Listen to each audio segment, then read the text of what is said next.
They're welcome to do it. Just clean that shit up, man. Make it look nice. Bring our property values up. Because I'm a member of the Missouri Bigfoot organization, MBFO or whatever the hell it is. And Okay. there's a sighting recently in Franklin County. Huh. Asked him about Franklin County. And, I did have my ghillie suit on turkey hunt. well, don't wear a ghillie. Apparently now that all the meth heads are out there, they're Bigfoot's more frequently. You know, I can remember when Jefferson County was a nice place. What the hell? It's still nice. Yeah. Yeah, well, people I talk to say it's full of meth heads. Maybe.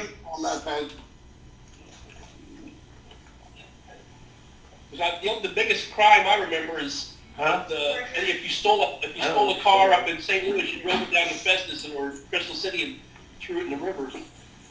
We're up there. I don't know. Are we ready to begin, gentlemen? Yeah. Well, let me show you my shirt if you don't get it. Yeah.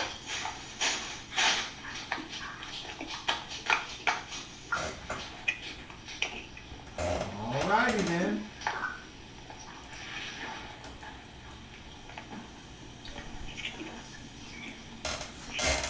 We still got 2 days to go on this stinking ship. At least that's what I believe. Alrighty, this is episode 59 I'm still here, of the honestly. World of Skell-Ghosts story. We have on a ship these characters traveling with the quote-unquote enemy. And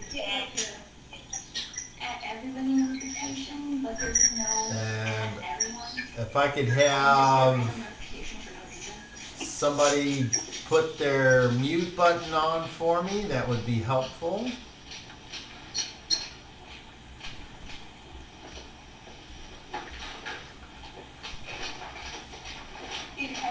That is me. I don't know what headphones should do. There you go. Very good. Okay, so I can hear nothing in the background. It's all quiet. So, we have... Look at bugging Uncle Festus down here on the bottom left. All right, so we got Jason on the bottom left. He's playing Guy, a cavalier, and Shadrach, a druid. We got Brad on the bottom right. He's playing Bart, the elven thief mage. We got Daryl on the top right. He's playing Vanessa, the half-ogre priestess, and Boris, the human barbarian. And last but not least, we got Clark on the top left. He's playing Pykel Hammerhand, a dwarf priest. And Mark on bongo. they are currently on a ship, as you can probably see here. The nice Pathfinder flip mat of bigger ship that works well for what we're trying to do here. And these are the top 2 decks, and then if we flip that over, you can see the lower 3 decks. And they had just gotten into a little bit of a scrape with their Acariman hosts, just because apparently they didn't take kindly to Shadrach casting spells and calling down lightning upon one of their ships in the recent past, and either word got around or there were survivors, or who knows how these people know here. Could be that the ogress shaman, Vanessa's mother, Fanez, maybe knows something. Maybe there's any countless number of ways that word I think spreads. it's, But in any event, they didn't take kindly to Shadrach being there, and Shadrach didn't necessarily take kindly to them staring him down, and so they're turned into a fist fight below decks at chow time, and Guy and Pikel and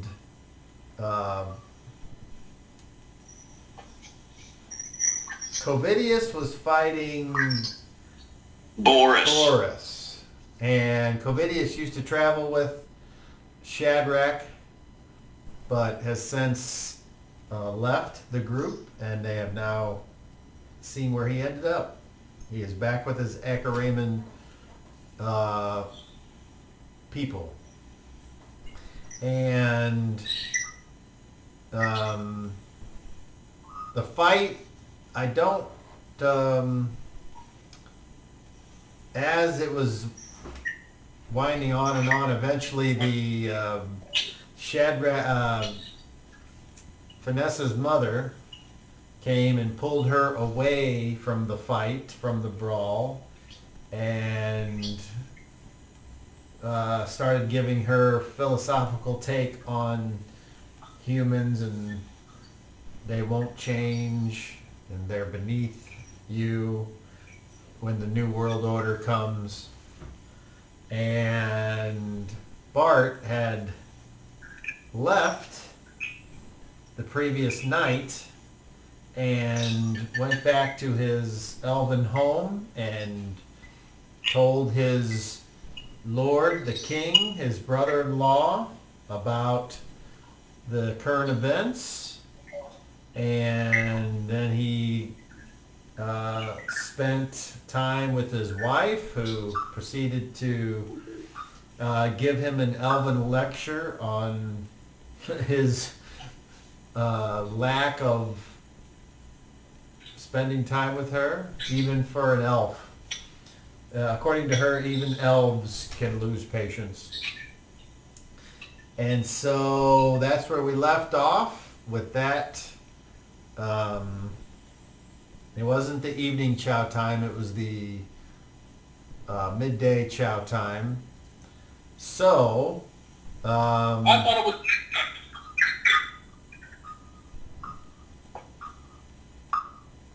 I thought it was evening. okay, well, let's go with that. And then watches were had for some people thinking maybe there might be something else happen. But nothing did, and the night came and went. So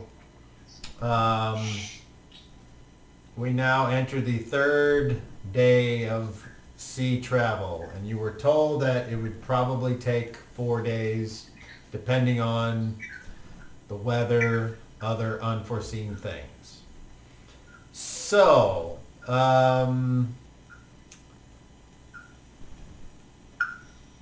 Bart, you take the day to do what you said that you wanted to do, and I already replied with information.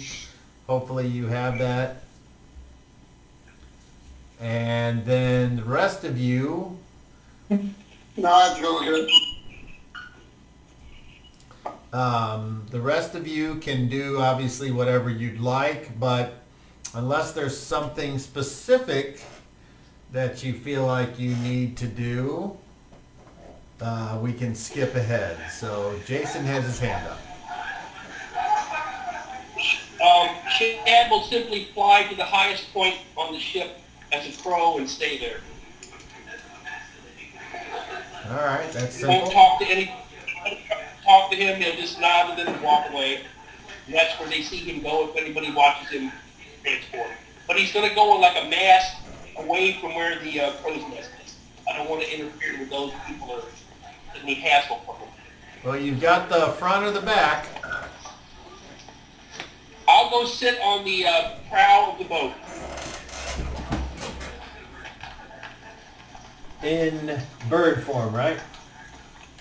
Yep. All right, well that would be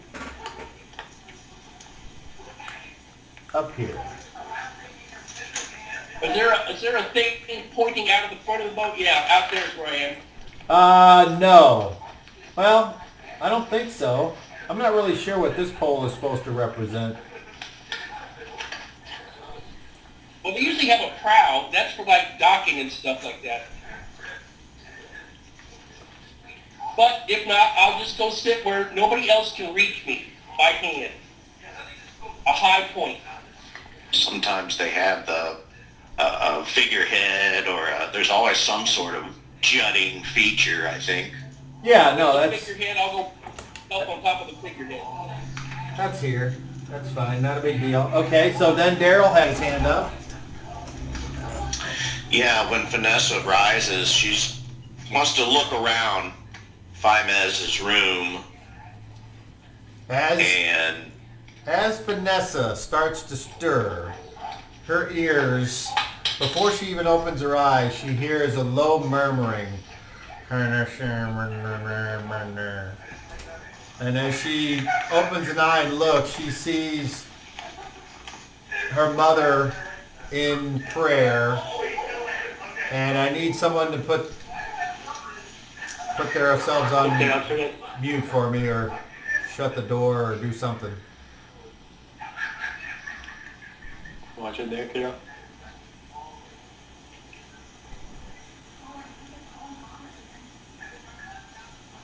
Okay, so, and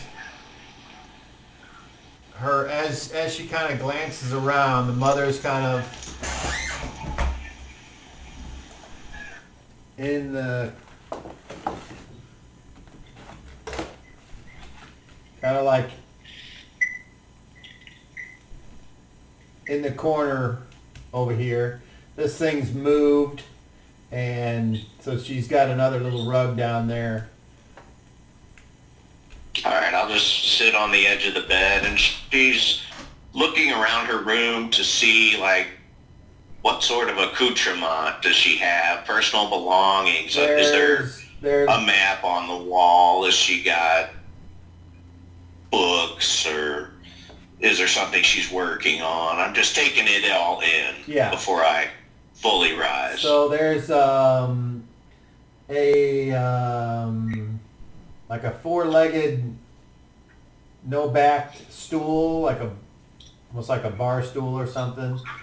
And then there's a little desk over here with some kind of either a booklet or a book or some other things. Couple of small chests next to that, chamber pot, another thing over here that's got like rolled up blankets. There's a carpet on the floor in the bed there, and then here is for lack of a better term, it's what do they call those? Like not a hope chest, but it's a chest that's, I forget what they're called. A ski chest. So it looks just like a basic room, I guess. I mean, it's certainly not does not remind you of anything that would be for a person who is there against their will or isn't being treated with respect. Where she is praying, is there an altar or an idol? No, or it's just a blank religious token? Nope, there's not that you can see her backs to you, but it looks like she's just praying in a corner. I don't interrupt her. Okay, and while you're on the line here, anything from Boris? Boris will rise and leave his gear near his hammock and head to the chow hall, or when that time comes. Otherwise, just above deck, get some fresh air. Okay. And then, how about you, Pikel Hammerhand? Anything that I need to be aware of from you other than your usual morning ritual? I would just sharpen my stuff, keep an eye out for Park's return, and keep an ear out for whatever accurate rave and chatter I can make out. Let's see. Roll me. Yeah, that's fair. Roll me a perception check, please. And you do not have a D30 yet. So I guess I need to get your address so I can Amazon you one, right? I could probably look one up on Amazon myself. Well, then I order you to do that. Alright. Okay. So, okay. I'll roll it. So, you got a 12 plus your intelligence. And that number is what? That would be 18 plus 2 would be 30. Okay. So, as you sort of just kind of you said that you hang out in the room and then you're just kind of like hanging out in the open doorway trying to hear things. Like what else? Yeah, just in general. Okay, I'm just thinking what else would you do to try to hear more than just whatever happens to walk by your room in the lowest deck of a ship? Well, I mean, if we're just talking about general day to day, I'd be, if I wanted to eat something, I'd keep an eye, keep an ear out. Okay. When I came in, I would just keep a general eye and ear out for anything, name recognition, similar words. All right, that's fine. It don't. I understand. That's good. And then how about Guy? Anything that other than just passing the time? Guy will exercise on deck, and he'll tell Paco it's moments like these when you're stuck on a boat that you need to keep yourself fit, keep your arms and legs limber. And I'll show him how to do some exercises and maybe practice with him with his sword. All right. Now we get to the fun part of today. I would like everyone but Bart to make charisma checks, please. Uh-oh. And I will go and call on each character to see what your result was. So we will start in the top left with Pikel. 21, you know me, Mr. Charming. 21. Well, that's a success technically. Okay. And then we'll go to Vanessa. 19. Oh, that is a failure. And then we will go to Shadrach. 21. You guys are really just barely, this is interesting, okay. Then we go to Boris. 19. Oh no, okay. And then we go to Guy. 30.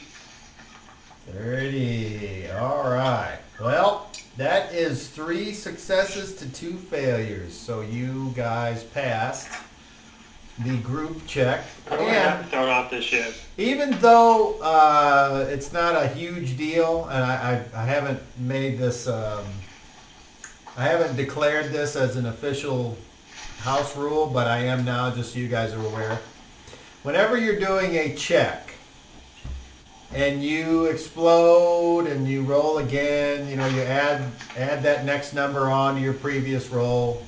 If you get a 40 or more on a check, a proficiency check, you get to tell me how you accomplish your check. So if Boris is doing a something check, a scratch my winkle check, and he rolls a 45 because he exploded several times, then I feel like, Oh yeah, baby. I feel like he should be able to say exactly what winkle he shucks and how. I scratched my winkle a long time to explode. I want to hit you. Okay. So, okay. Well, where's my list of cool things that could happen? All right. Let's see. Okay. Here we go. As you all have, at some point in the day, made it above and are getting some fresh air, Guy and Paco have finished their calisthenics and their training, and you think it must be getting pretty close to dinner time. You notice a group, not a group, but a like 5 Acharamans dressed in like fancy clothes. They have these long togas and sashes, and their hair is all like combed and stuff. Definitely not, if these are regular soldiers, not in battle dress, but in, which shall we say, their dress uniforms or whatever. And they are carrying what appears to be a statue about 2 foot tall and about 1 foot wide, and they are carrying it on like a small litter, if you will. So like there's one at each corner, and they're carrying it. And as you get a good look at it as they walk by, it looks like a golden eagle. And as you all look, and it draws your attention, it looks to be like the most gold that you've ever seen in one piece, and how it was made, or if it was mined that way, or you're not sure. Pikel, you having sort of that background, you notice without a roll that it looks like it's been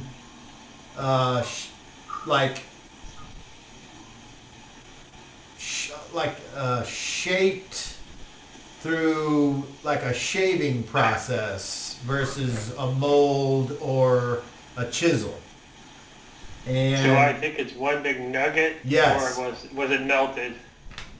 You're guessing that was like put together through probably through it melting, but obviously who knows. Okay. But that would be your best guess. And then some artisan or somebody shaved the amount down bit by bit and created this piece, this eagle. And that was a hard way to do it. So all of you here, Pikel, as the thing kind of goes past you all and into the front of the ship, into those doors, you hear Pikel say that. If any of you wish to have any kind of conversation about that, now would be the time, or you can just kind of take note of it. And Daryl's got his hand up. Vanessa responds and says, "Yeah, that's a rough cast sculpture, but I know they worship the eagle." Well, the fools didn't even cast it. They carved it. That's a big chunk of gold nonetheless. Indeed, those 4 men must be strong. I stayed in Fime's quarters last night to avoid the fighting.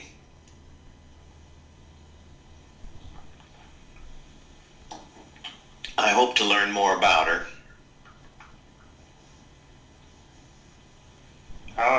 I would keep an ear out for what the plans might be, because Yeah, we're treading on some thin ice, I think. we're kind of putting a lot of trust in her for someone who's screwed us over before. Well, Shadrach and I, anyway. He said, Trying to figure out what Bart's doing. that says a lot. Has he still feeling ill? Yeah. I guess elves weren't meant to sail. I always heard stories about elves having ships and floating around. He's one of them wood elves. Don't princes drink too much anyway? Don't elves drink wine all the time and sing and, I've heard of merriment like that. that kind of marry me. You know what I mean? One time there was this wagon of elves that came through my family's territory, and they played music and danced and drank wine. It was pretty nice. They were friendly. For a few seconds. Because I've never heard of bad elves before. Well, there are. That was the first time I saw elves. When I was young, they said that elves would come and swap their children for human children. I heard that story. Trading children? Yeah. That doesn't sound right. Well, that's what I heard. Swap out their children. Especially Worse things have happened. If they had a bad child, they'd swap it out. Exchange it for a new one. I imagine a human child would be less of an investment.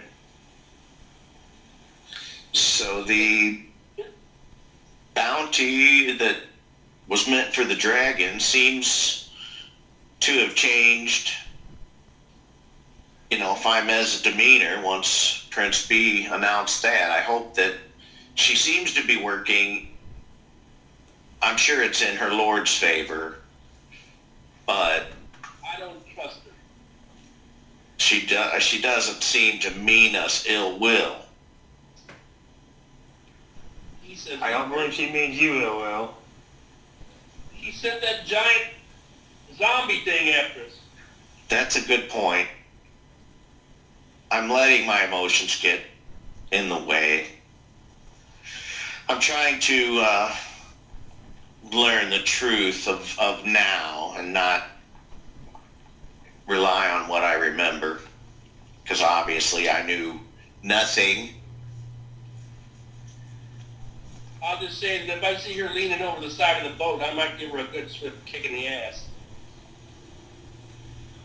Well, I do owe her gratitude for my wisdom, but she's also earned my disdain. Can you ogres swim? I do. Oh, damn. Looks like you'd sink pretty good. Then again, whales float, don't they? And Key will walk away.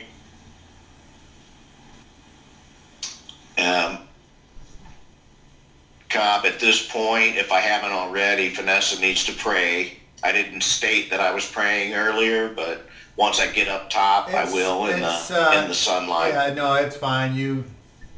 We just kind of took it as read that the morning jam was done by everyone. Very good. All right, so that thing happened. You saw this golden eagle and what it means. You're certainly able to speculate if you want, but none of you have the necessary knowledge to know exactly what it's for. And Daryl's got his hand up. I do have the religion.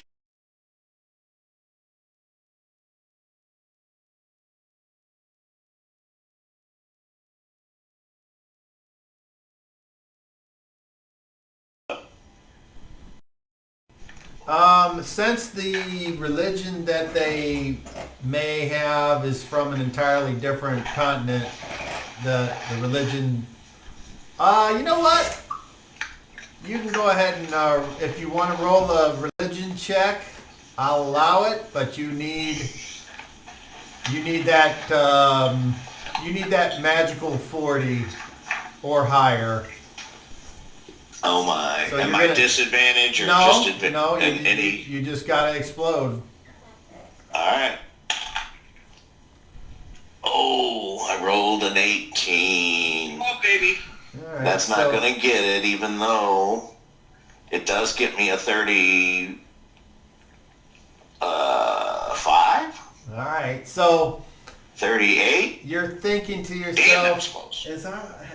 have I read, or is there, do I remember talking to anyone at a time? What about listening in on Covidius back in the monastery?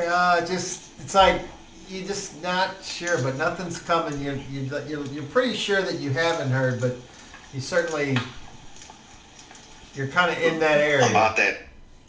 About that time, Boris pipes up. It was a giant eagle that picked me up and captured me the first time. That's all I got to say about that. Yes, Jason. Shad is still in bird form. He hasn't joined the group, but he sees that eagle and he knows what it is, doesn't he? I mean, that's the eagle that we fought on the cliff, or something similar to it. Because Covidius did tell them about the eagle being the symbol, because we had a discussion about that, because he was kind of hesitant to attack it, remember?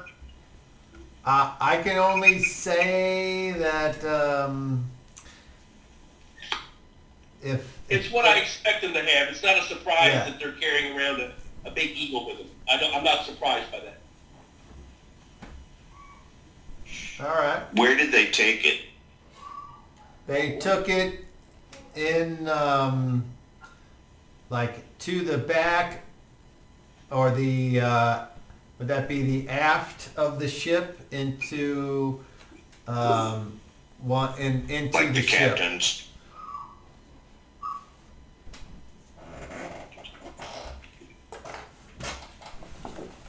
I'll ask this. Do these four people look like priests? Can I make that kind of an identification? Or do they just look like they're dressed in fancy clothes?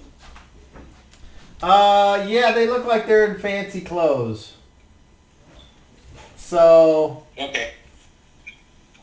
you Because saw I did see them the priests before. I've seen at least two of them. take it But that's fine. up, and then that goes up there, but there's two doors there. So it went in like these doors. We'll just say this door here went in. No, So not the main- that would be wrong. It went in over here. Okay. How old is it? All right. So where's good old Pikel? There he is. And there's Boris. And Guy. And that is not Vanessa. That is Vanessa's mother. Okay. Yo, mama. All right. And even though they're not out there, there are Acharamans, kind of lazily patrolling the topside, keeping a not so sharp eye out for things that could come at the boat, pirates, That's why Shad's out there. sea like he is. creatures, storms, any hazards of any fashion. But they don't seem like they're not like doing this, and they don't have spy glasses or anything. But and then there's other ones that are checking the rigging every so often, and they seem to be running a fairly proficient operation of this sailing vessel. Yes, Jason. Whenever it's convenient, I want to check. I'm gonna do a weather check. It's convenient right now. I'll roll. That's a D30 plus my check, right? Or is it a D20? No, that's just a regular old proficiency check. I still got a pretty good. I got a 32.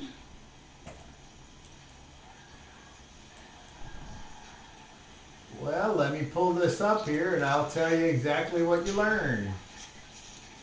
I'm just checking the weather. But I am observant. I'm being observant for anything that looks out of the ordinary. That's why I took the position I'm in. So you are in the next 12 hours, I will tell you what because you feel pretty confident in your prediction.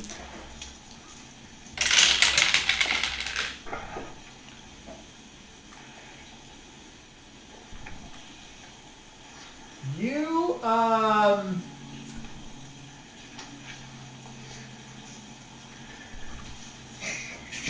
you feel as I'm going to look up the definition of this word because I don't exactly know. What's the word? I'm going to describe. Come on, you fucking bastard. Come on, Eileen, you fucking bastard. Okay. You sense that the wind is going to pick up significantly. The term would be a gale. Oh. Is it against us or behind us? Which direction is it coming from? I would like all of you, and we're going to find out, I would like all of you, except Bart, because he's not there, to make charisma checks once again, and let's see if the fates are with you or against you. And I will call out the character's name to find out your totals. And we'll just go with the same order. So, Pikel. 11. Oh! Now, if you roll a 1, you need to let me know that because you implode. But No, it's a dwarf. It's a halfling natural one. No, bunion head. If you roll a 1, then you implode and you roll again.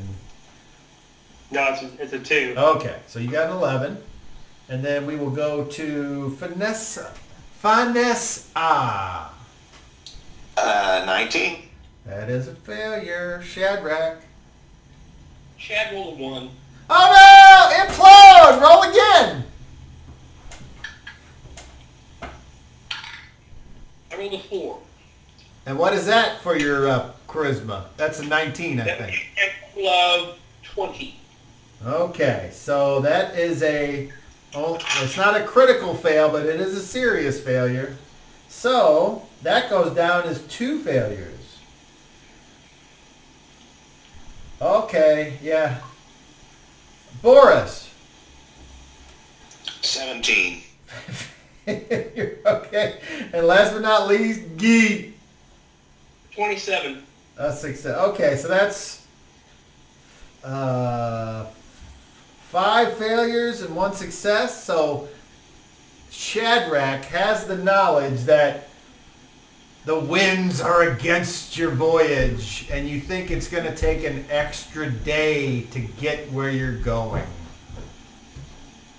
And my little giant has just come upstairs because you probably want your pizza.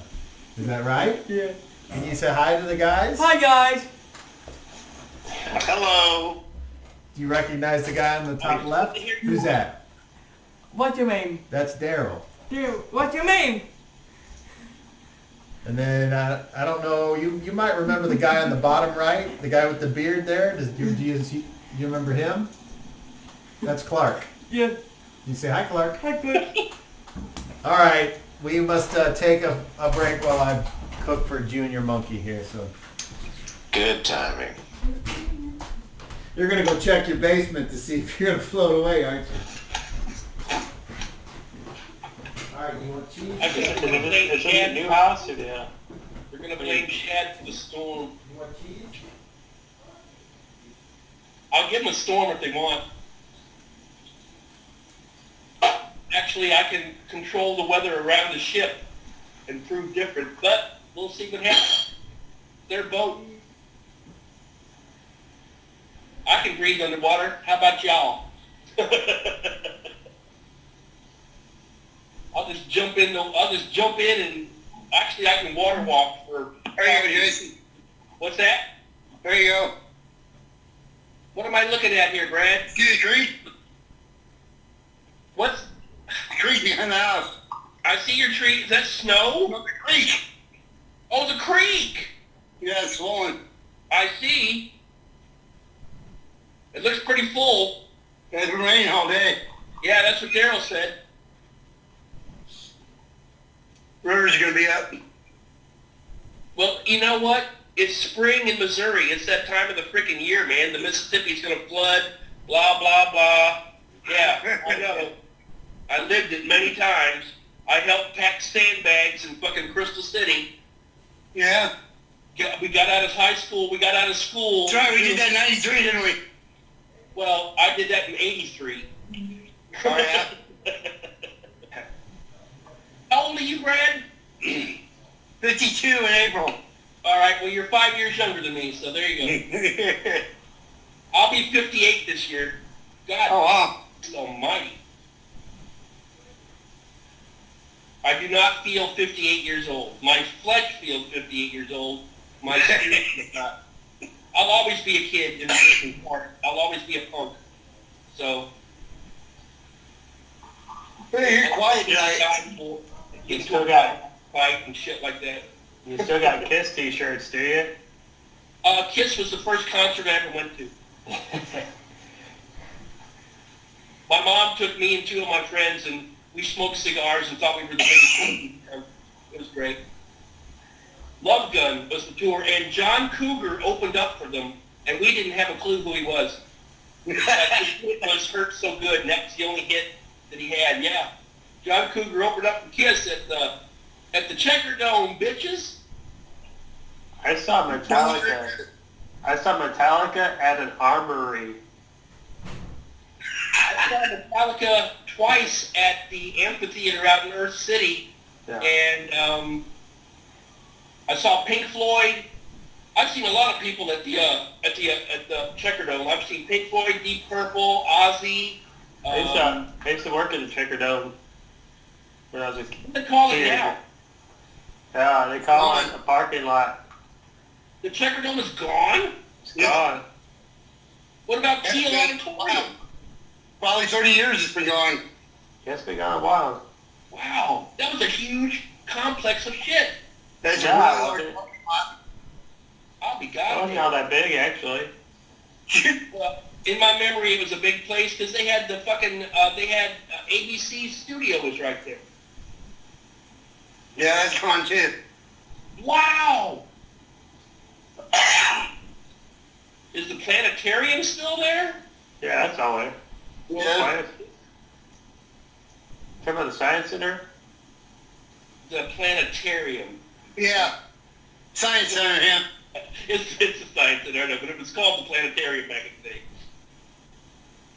I love Forest Park. Forest Park was, all that shit was free, man. You just go to the zoo for free. Still free. Still free? That's free to get in. Yeah, the only thing you had to pay for was the train and the children's zoo. It's that. Oh, fuck, it's expensive to go there now. Well, I believe it because you probably got to pay to go see the gorillas. You probably got to pay to see the cheetahs. Nah, there's not that much you have to pay to see. There's only a You get to couple. see the animals for free, but eating there is fucking bullshit. I read the round trip train ride used to be $1.50, and you could get off and get back on the train. Those Probably were the days, $10 man. now. How much 10? to ride the train? Yeah. That little shitty train, $10. I'd still pay it. That's why it's $10. I'd still pay it. But I love the zoo. I used to go to, I actually worked across the highway from the zoo for about 3 or 4 years. And I worked for the state. And we would just, for lunch, we would just go to the zoo. It was great. Yeah, I worked off of Hampton for a while. We go down there for lunch. Yeah, we called it feeding the ducks. We go to the zoo and get high as fuck, man. There ain't nothing different about that. We'd ride the train, we'd smoking a doobie. It's like eating our lunch. We had a good old time, yep. And the art museum is still, I love the art museum. It was always great. I actually went there You and know, like, let it down the hill. Art Hill.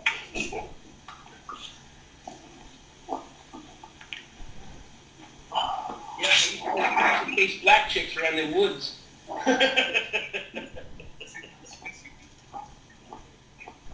they could run. Damn.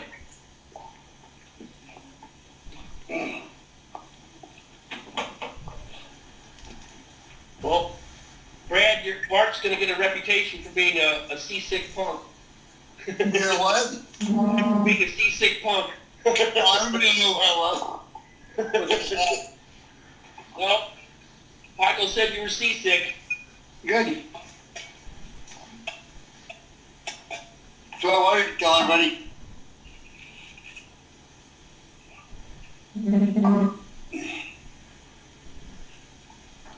Can't cast a spell, won't make you seasick, huh? Mm-hmm. Mr. Powerful Wizard. Mm. All elves got a weak stomach like you? Mm-hmm. No, man.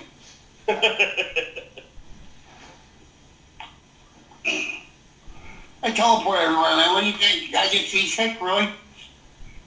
I know. You know, because if you miss it, remember we made the rebound spell? Yeah. That if you miss, even if you couldn't catastrophically teleport, but you land back where you started and feel sick as shit. Yeah.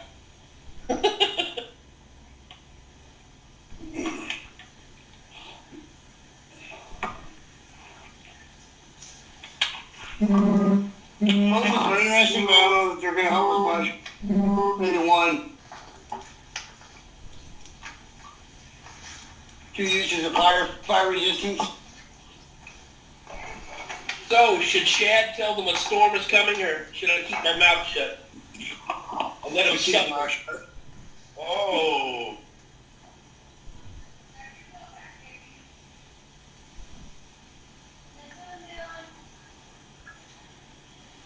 I have to think about my friends.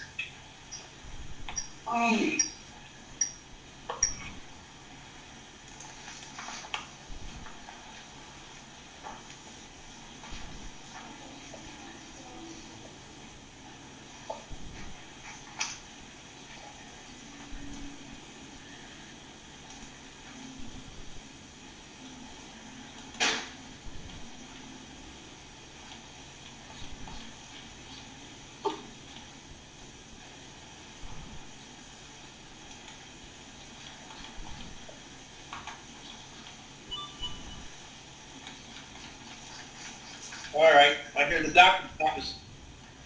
The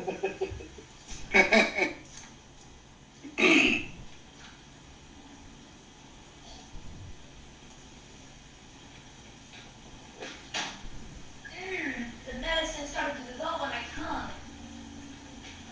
Delicious.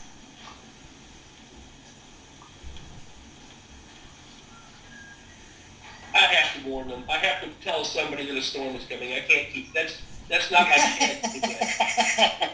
Chad can't do that. He's not mean like that. He understands people might be in danger, and he's not evil.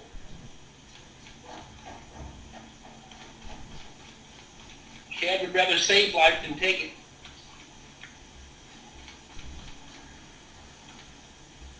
Even accurate means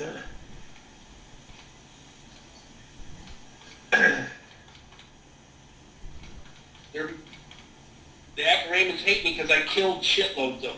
That's why they hate me. I ain't shy to speak another boat either.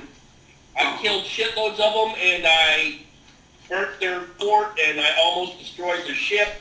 And yeah, they have good reason not to like me. like going to Okinawa, huh?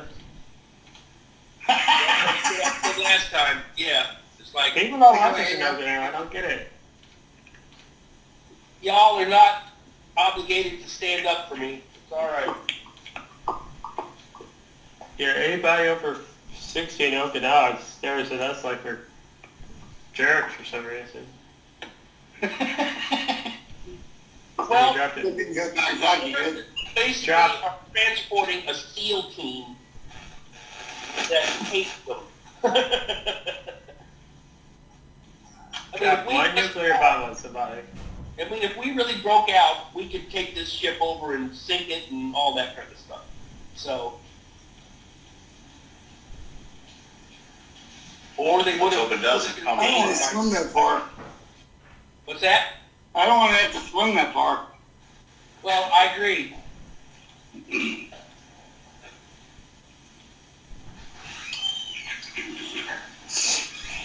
I mean, if anything, Shad just will go below and put a hole in the bottom of the boat.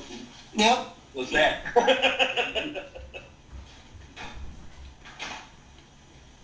Nothing drastic. Put a hole in the boat. That's all. It comes down to it. Would that rot spell work on a boat? I can do all kinds of stuff to wood, man. All I have is one good plank in the bottom of the boat, and the fucker's gonna sink. One good fireball in the bottom of the boat, it'll sink. Well, that too. Would also put it out. All righty. A good lightning bolt strike to the outside of the boat. We are back from feeding the smallest giant. All right, so Yeah. let's move over to Bart. So,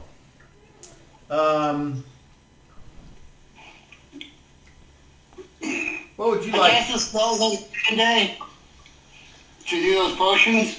Yeah, I do that on the second day there. correct. And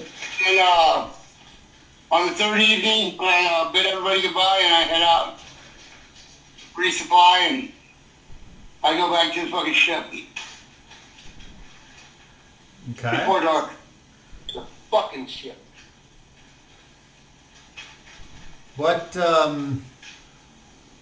when you say bid everyone goodbye, is it a, well, I'm leaving, or, Well, yeah, I gotta get back to the group, make sure everything's all right, and I'll see you as soon as possible.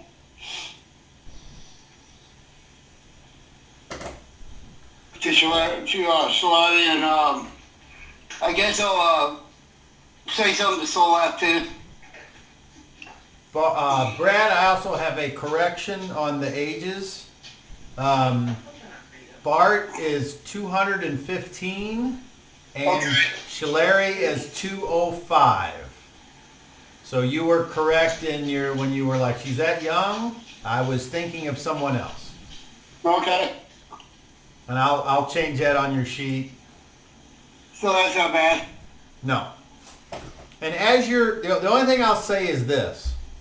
As you're bidding your goodbyes, and the people there are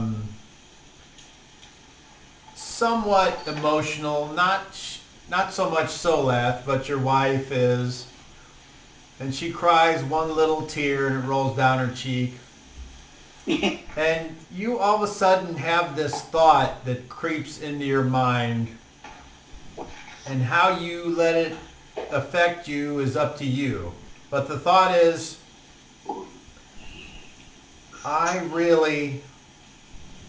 has it been 15 years? Has it really been 15 years? Because you thought you checked in every so often, Yeah, but as you start running thoughts back through your head, as the being around your people starts to cause you to think about your spot amongst the elven nobility, your family, your dutiful wife, your legacy, you realize that you have spent a good deal of your almost immortal existence in pursuit of that which you proclaim to want to have and to want to be. And you're just like, holy shit. And as someone alarm goes off. yeah, I need to spend more time at home with the court. Oh, But that's, I liken it to somebody who's spent their whole life working, and they're looking forward to retirement, and then they retire, and then they die within a week. It's right. like you don't realize how time passes until it's already gone, because Right. you always think you have more of it, and as it turns out, you don't. Even the elves don't. At some point, the thought crept into your brain am I gonna... There's no way I could... There's just no way it's been 15 years. And as the memories flood back and you think about all your adventures in White Plume Mountain where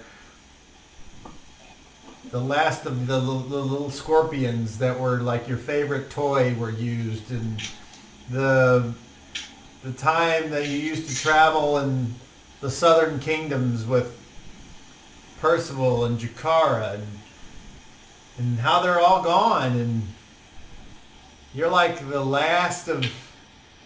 You're like the Mel Brooks of the vaudeville era comedians. You're just hanging on. Anyway, so do you need to roll to return to the ship? What are you what are you using to get there? I'm going over Wizard Mark. All right. So you cast the spell. You draw the magical lines in the air in front of you with your elven fingertips. And then you speak the one word. The word of power. Bam! And like someone claps right behind your head, everything turns white, and in an instant you are in the room in the ship where you left the wizard mark. And currently it is empty. Okay. I'll grab a bunk and lay back. All right. Let's think on the way home.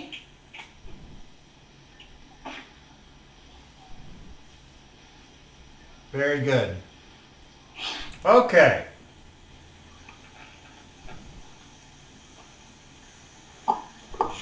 Day 3 begins to come to a close. The midday meal is had. Jason has his hand up. And Jason's still on mute. Chad will, is there a guy, that's obviously the navigator of the ship that's like working the wheel, or the deck officer, or somebody like that I can tell who's in charge of the deck right now?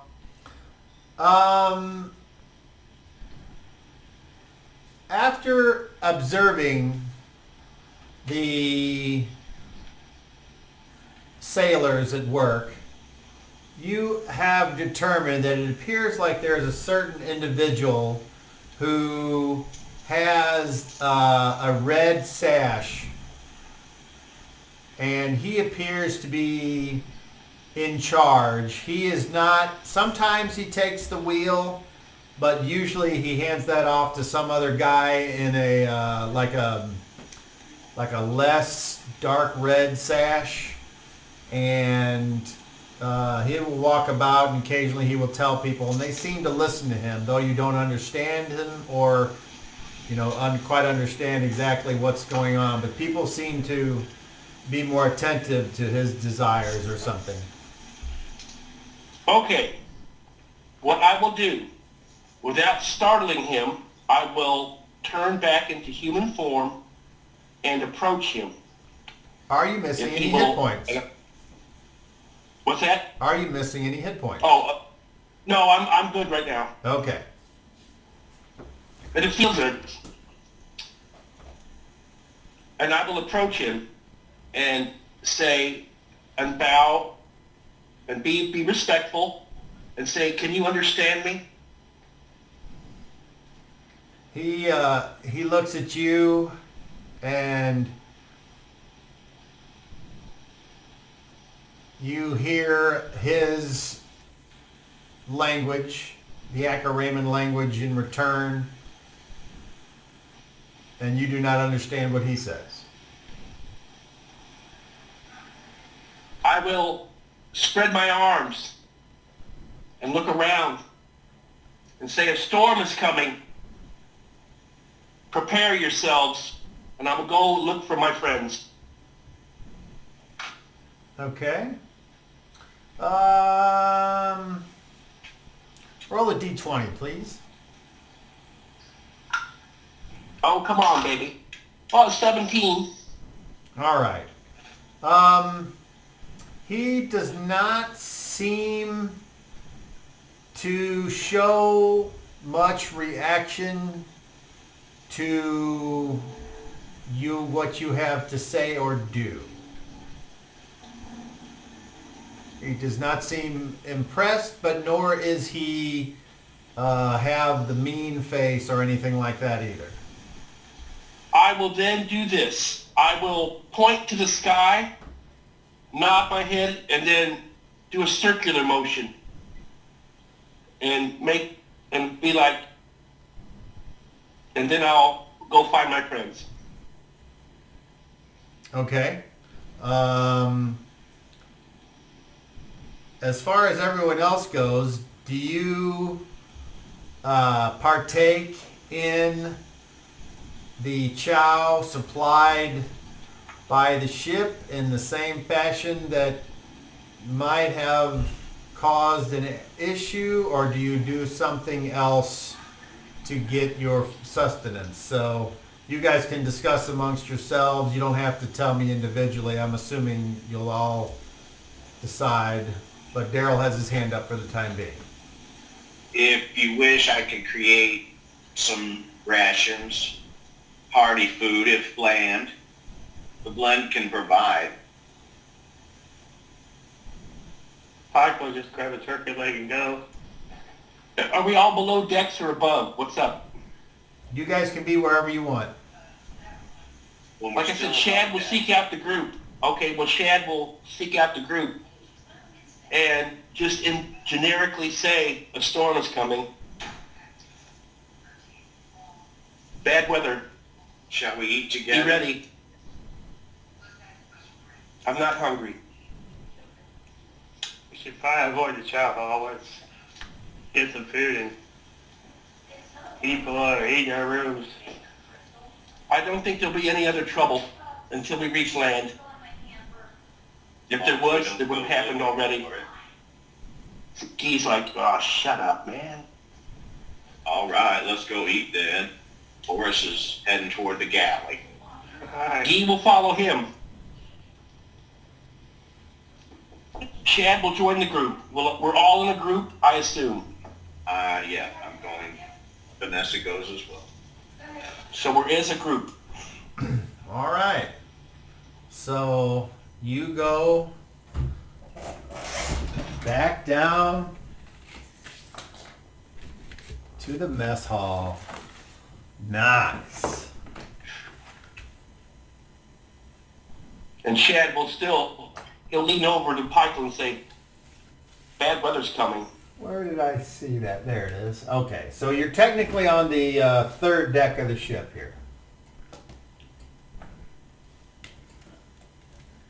And Shad looks pale and scrawny, and he hasn't been on dirt for a while. Vanessa asks if he's unwell. He looks at Vanessa and smiles. Says, You should eat no, something. You should eat something. no, I'm not hungry.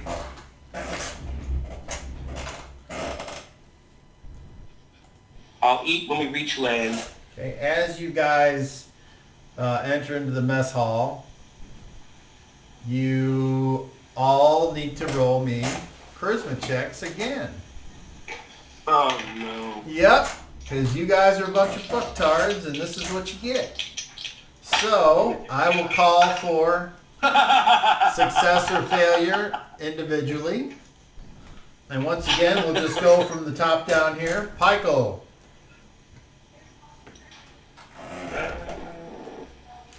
35. Is that right? Woo! No, 25. 25. That is a success. That's good for Pikel. Finesse. 25. Whoa. All right. Shank rack. I'm sorry, skunk rack. Skunk Rag, 19. Oh, so close. You must have rolled poorly. Yes, I did. Okay. I rolled a 4. Boris. 17. Okay, that's the usual for him. All right, we got 2 successes and 2 failures. It's up to Guy.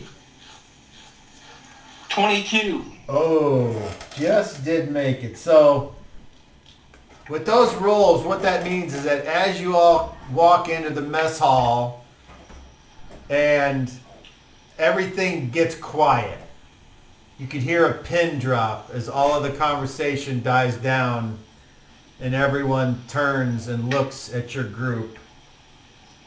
And you see that there is no open section currently. Whenever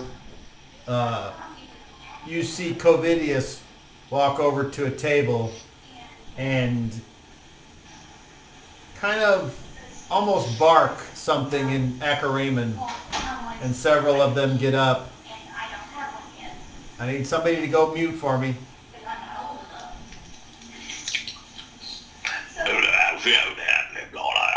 Thank you, Clark. Appreciate it.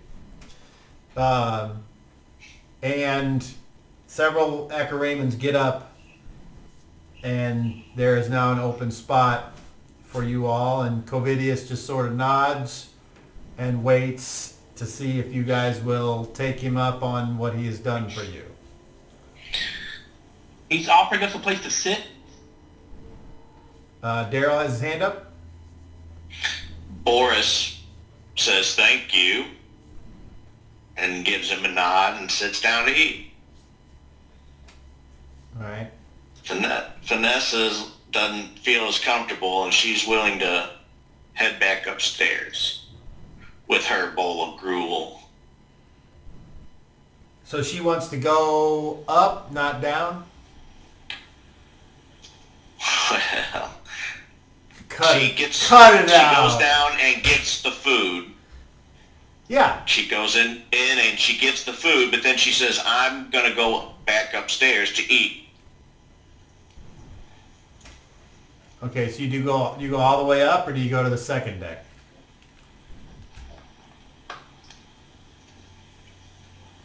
Away from the Acaraman No, shunning. I understand. Do you go to the top deck or the second deck?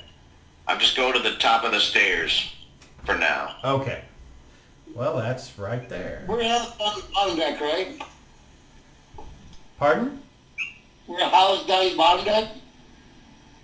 Correct? Okay. Okay. So Vanessa does not stay there. Boris does. What about Pikel? Pike will stay there. All right. What about Guy? Guy will sit down next to Boris. And what about Shadrach? Shadrach, is Covidius right there? Yeah. Shadrach will look at Covidius and say, a storm is coming. I don't know if they understood me. I sensed it. A strong wind is coming. I don't know if they understood me. He And then he'll says, sit down next to Boris. then let's hope this ship can take it. Warn them. Please. He says, You know I'm right. you could be right, but what is a warning going to do? That they can prepare for it. I'm not going to That tell the these, ship can prepare. I'm not going to tell these sailors how to do their job. They might not know it's coming. Then I'll sit down. And Daryl, yes. Boris will eyeball Covidius a little bit and then ask him, you must have been a sailor for a long time. Make me a charisma check, please. Let's see if he wants to engage with the guy he was fist fighting with yesterday. 20. Okay. He looks at you. He looks at Boris and says, "No," and then walks away. And you are then, you hear kind of hey, and some other unnamed Akariman soldier motions for you all to go back and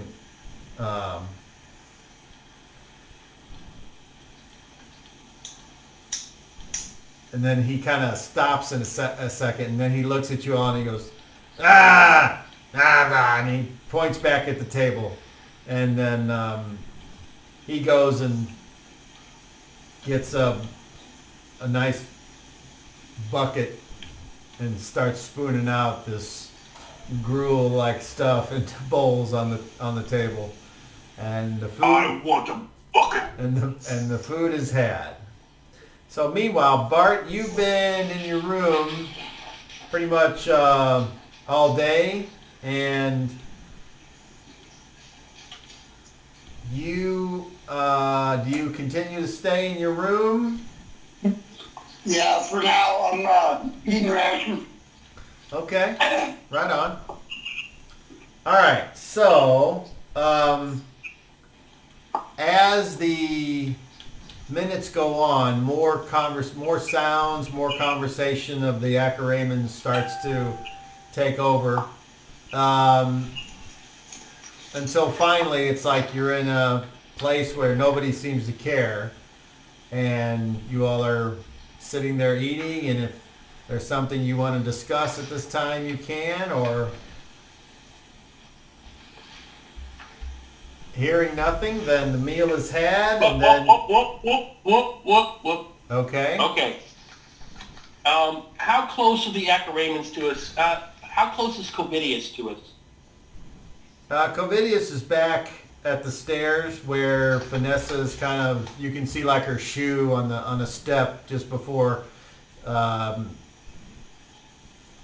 It's like if you sit on the stairs that go up, you can't see all the way up unless you get right over to the stairs. So since you're not, all you can see is her big ass feet on the steps that you can see from your vantage point. And Covidius is kind of standing by those stairs, just kind of watching. Not like staring at you guys, but just watching the whole scene. Just being observant. Correct. Yeah. Okay. Shad will approach him and stop about 10 feet away from him with his hands exposed and say, how much longer do you think it will be? I have no idea. I'm not a sailor. I'll laugh, I'll snicker at that and say, and when we get there, what will you do to us? I'm not doing anything to you. That's not part of my responsibilities. That's up to, and he like hikes his thumb over his shoulder. That's up to her mom. And is she your mistress? Master, I should say. Fuck no. What are you, who is your master? Fucking blind? That's not what you said. You said mistress, asshole.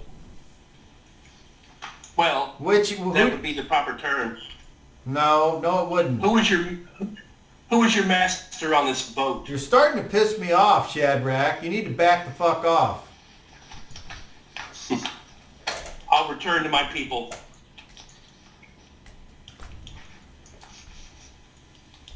All right, you walk back over and rejoin your other companions there at the table. I think we're in danger, my friends. Yeah. You're in danger. We got on the boat. Did Bart come back to the group? No, I didn't. Shad will sit there and say, there's a storm coming, and I think if there's an opportunity for them to harm us, it will be then. Well, as they say, everybody goes down with the ship, so stay below deck and we won't fall over the edge. If the boat should That's begin good to advice. stay close to me, my friends, because I can grant us all a certain degree of safety. That'll be helpful. But if you think the ship is about to sink, find me, and I will do what I can. I can swim like a seal splashes. I can allow should- us to walk on the water. You should see me go. I swim I faster believe than you. 6 boats. I swim like a rock. But if I take the shape of another creature, I can swim. But I never learned as a human to swim. But just let me say that if you feel unsafe, if you feel that the ship is sinking and that you'll be in danger, come find me and I'll do what I can. If you'll stay like you are, I will stay by you all day. But if you're gonna fly away, I'm do other stuff. I understand, and I will. I think it is best that we stay together now. But again, as I've said before, they have a lot of animosity towards me that I don't want you to share. But, all right, as I said, let's stick together. And I'm worried about Vanessa. I fear Vanessa is lost. And Chad kind of like chokes up a little bit. I don't know. She seems confused. He's like, yeah, I think we're all confused. And I know one thing. I'm going to cut that hag's head off. I hope we get off the boat soon. Yeah. I don't like boats. And Chad says, I've never been on a boat before, except the one I tried to destroy, and hangs his head. Me and Gee took a trip on a boat a couple times. Damn deck of Raymond's. Giant eagle swooped down. I was moving like the wind. Over and under trees, across bush and field. And that eagle swiped me right up off the ground. Chad says, yes, we fought the eagle. Covidius fought the eagle. He fought his own symbol. And now he's returned to them. I have no explanation. But I fear that if there's a moment where they can bring us to harm, it will be during the storm. And I ask all of you to be on extra guard. Well, then we should stay together in our room, in our area. He's like, yeah, While the storm passes. in our room either. That's right.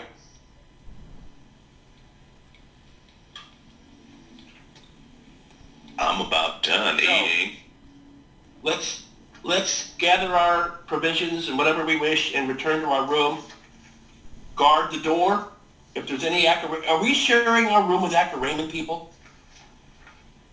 No. Okay. Guy says, all right, then we need to have somebody literally sitting on the door. Is there any portholes in our room? No. So there's just a door, that's it. There's a door. There's 5 hammocks.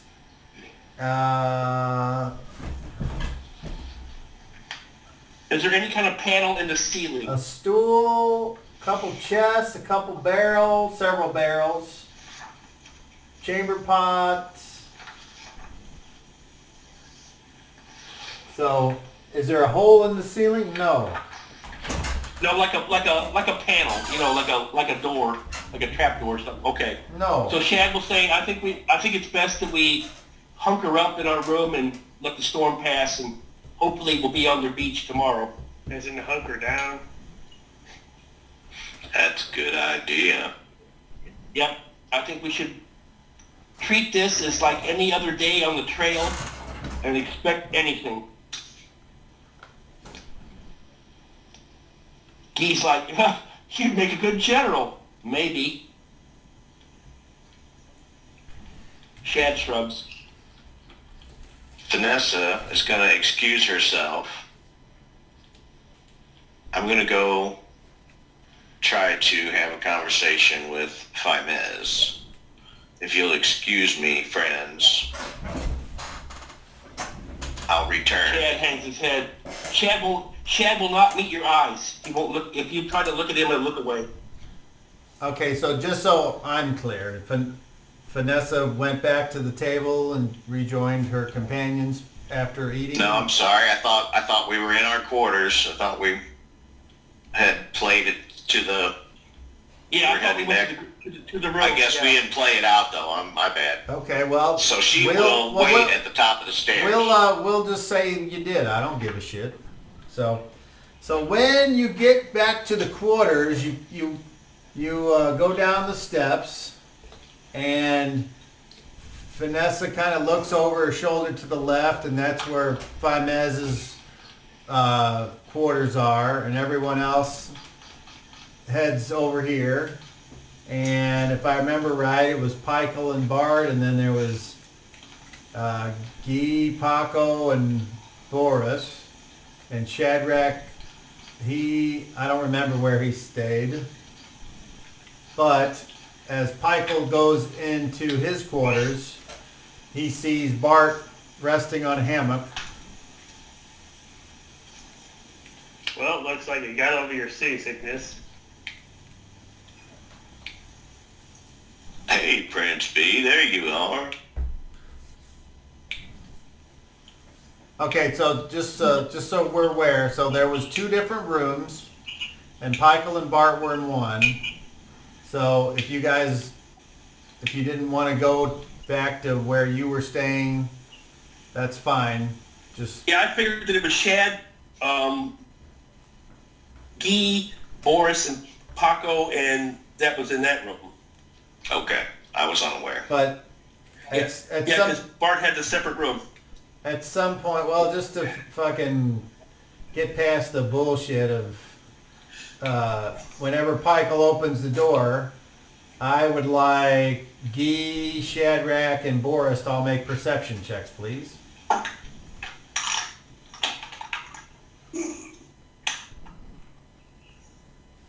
And we'll start with Shadrach. 36. Okay. And Boris? 20. And Guy? 28. Okay. So Shadrach notices that there's a pair of fancy elven boots that he can see through the open door where Pikel entered the room. Nobody else saw that. And you guys all go into this room over here. Does Shadrach do anything about it? Shadrach will, no, he doesn't. He trusted Pikel, and yep, well, there's Bart's feet. Okay. Nobody's throwing a fit, so everything's good. All right. All right, so Pikel and Bart were having a conversation or not? So what's going on while my absence? Oh, just a fist fight. Finance is talking to her mother. Did we win? Ah.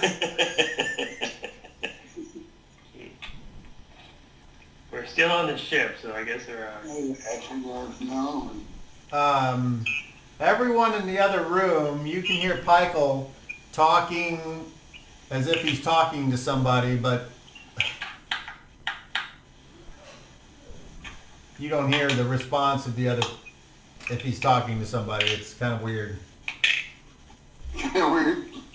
Yeah, Shad throws his skin on the floor and curls up like a dog. Ew, gross. Yeah. You're not there, you're talking to Bart. All right. Vanessa, you go over to Faimez's room, and what do you do? I knock on the door if it's closed.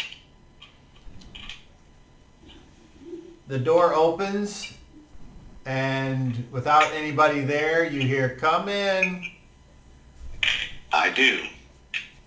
And Faimez is there. She appears to be at the little desk there. She kind of turns around, looks at you, does not smile, closes whatever it is that she's working on, and then stands up and says, "Are you enjoying your journey, daughter?" Well, it's different. I haven't spent much time on a boat, and the food's not great. But I was hoping that you might tell me what we can expect once we do land. And, I mean, how is this your vessel? I thought I saw a captain. Is Senator Terminus in charge? Do you answer to him?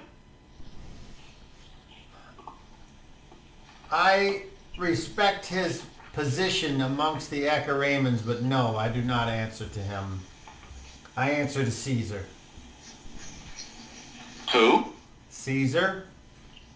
Oh, the king. And no, this is not my ship. I don't have enough use for a ship to actually own one. Ships are for... So you're on a mission, just like we are. Ships are for seafaring people, or for people that need to transport goods or people, or both. That is not normally my business. And as far as me being on a mission, a calling. I would hope by now you realize that the sacrifices that I made were all for you. It doesn't feel that way. It is because... I'm trying not to... Go ahead. I'm trying not to let our past influence my opinion of who you are now. But it is difficult. You say you did these things for my own good, but it was not an easy time for me. And I hope to represent the blend in our discussions and dealings with Caesar, and I'm hopeful that you will be an ally in court, or in whatever it is that we are traveling into. What can you tell me about their religion? I'm drawing blanks when I've studied many religions, and I'm not familiar with this god Hermes, I think they called him. Do you study religion? I know a passing amount. I believe that Annam does have a plan, that we must all do Annam's will if we seek to be in our rightful place when the new time comes. But I suppose now would be as good a time as any. All of the things that you have been through, all they did was make you stronger. And you will need to be very strong for what's ahead. Help me understand. What should I expect? My friends and I. What sort of society are we walking into? Are they civil? Will we be pummeled with stones as we approach? Or are you just taking us straight into slavery? You relinquished me once to the slavers, why not again? I'm just trying to understand. Forgive me. Excellent. I can see why you would be distrustful. that is a good quality to have. It will be very endearing to Caesar.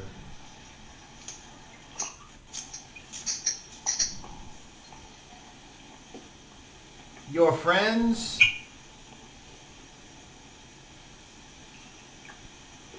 you will have the opportunity to claim them if you wish.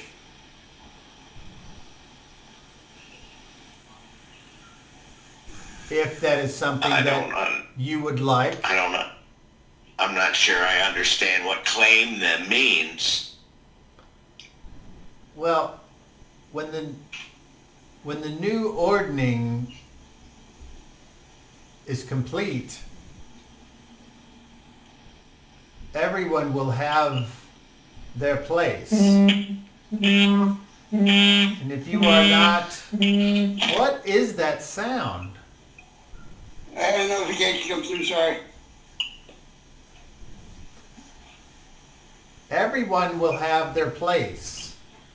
It starts with the storm giants.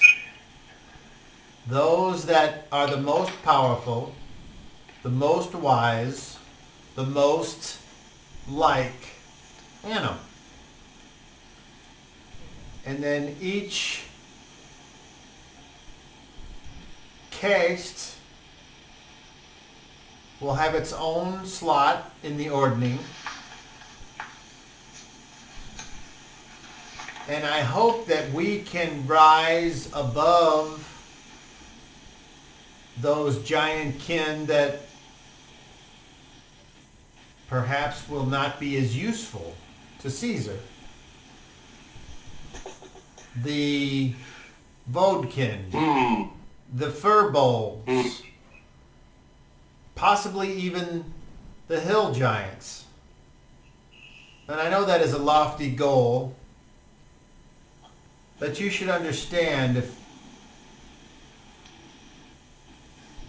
if we can get ogres a better place in line, it is better for everyone involved.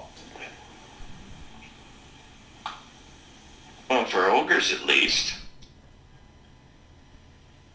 And you are the bridge that will bring us that much closer to being in a higher status in the ordning.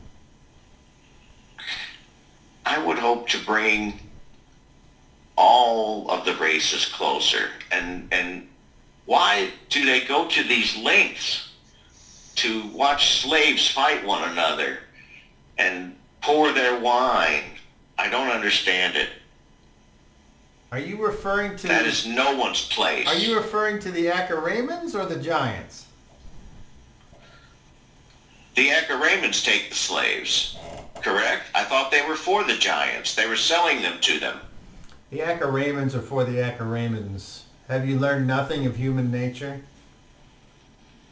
Well, that makes more sense then. The Acharamans certainly see the Giants as a means to an end. And the Giants are using the Acharamans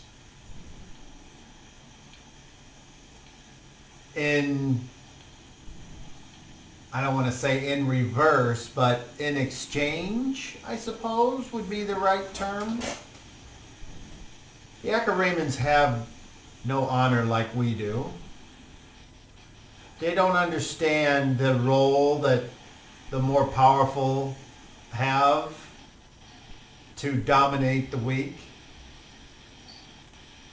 And if they do, it is through, as has been explained to me, surprise and treachery and assassination. And the Giants' ordning is ordained by Annam by what giant you are. It is something that cannot be changed with a backstab or a treaty or what have you. But it can be influenced by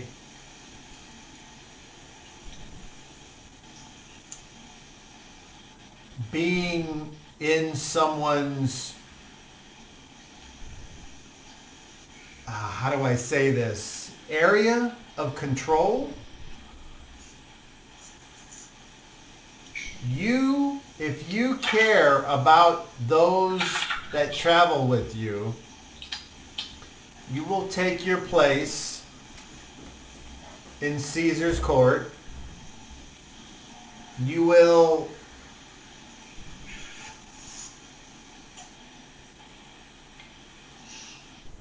subject yourself to his whims and desires, and in return, you may keep those that travel with you as your personal slaves. That doesn't sound right at all. It sounds like a perfectly good trade, unless they would rather die than be your slave, in which case...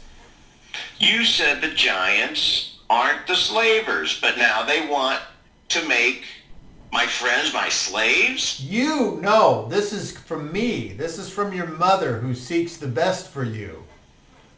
Oh, no. See, Caesar will not even allow those that are not giants or giant kin into his court. These people would have to remain back in your villa.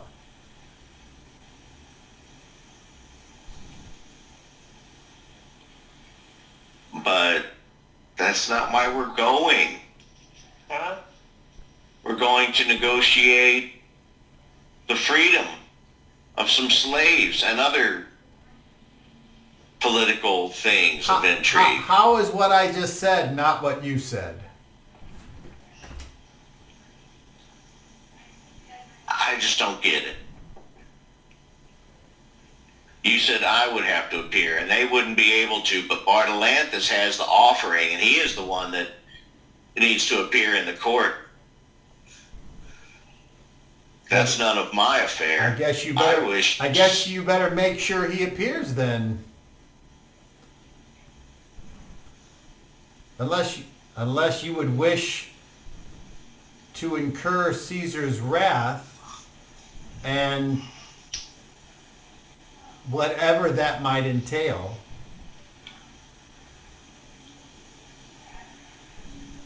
There is no protection for the place you live now. If I have not made that clear, let me make it clear. Only Blackout kept the giants from roaming your lands. And you I haven't seen giants roaming my lands. No, I've you seen haven't. these Raymond dogs. Not yet. But now that it is known that there is the ancient treaty and the bones of Skarsgård have been found, do not think this has already been verified by those who know how to contact other forms of information, other spells that can be, other bones that can be tossed to test the veracity of those claims. I'm sure there are many magical means. You are just beginning to tap into your potential, Finesse. You are at the very start of a long journey. Imagine what you can do if you were under the tutelage of myself and of the giants, and you had access to all their ancient knowledge. Well, now that does intrigue me. What Do you still practice the arts? I know you handled yourself pretty well at Don Quixote's estate. I've handled myself for...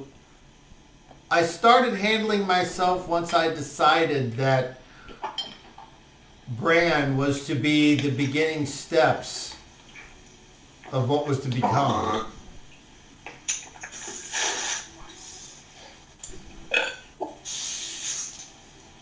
Your means don't seem to justify the ends to me.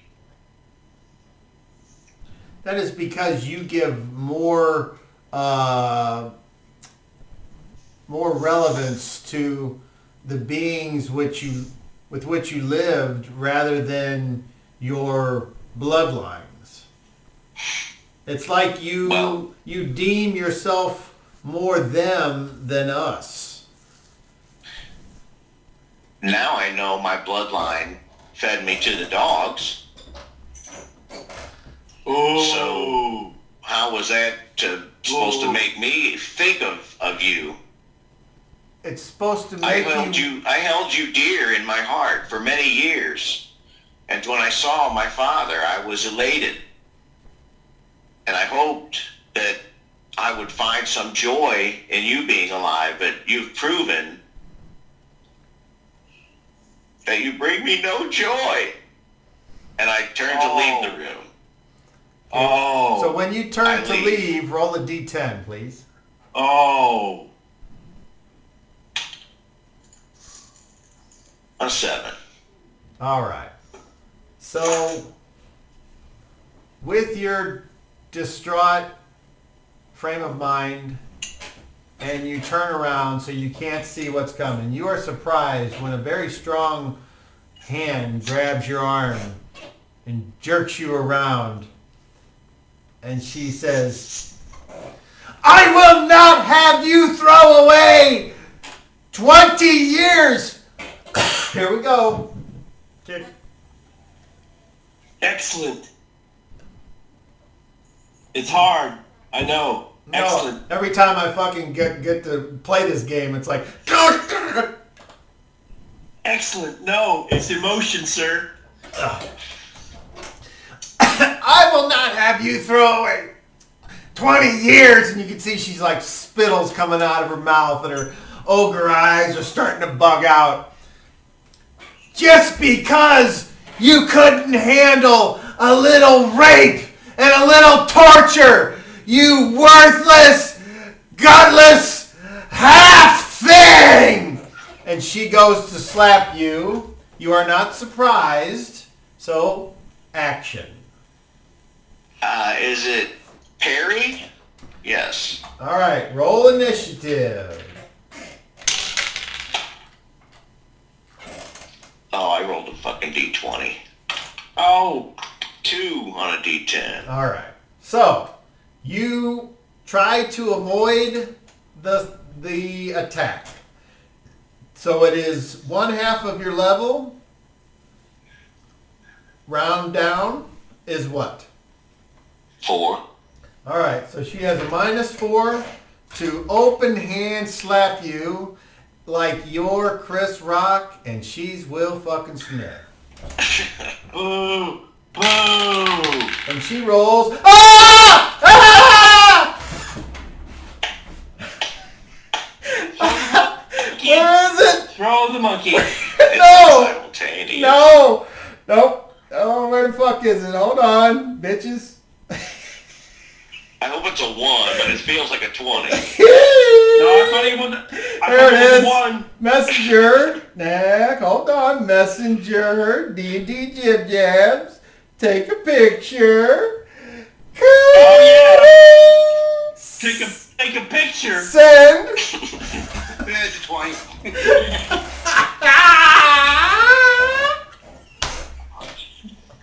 Yeah! And we follow it up with an explosion. It better explode. Oh, okay. Hey, if it's over 40, you can tell me what happened. What's the word? Well, then... Okay, that was good. But that's Come not on, man. that's not how this suspense is works. killing me. So Shit. this time she hit an armor class of 2 on the follow-up. Come on. And that's a hit. Okay. So she slaps you across the face for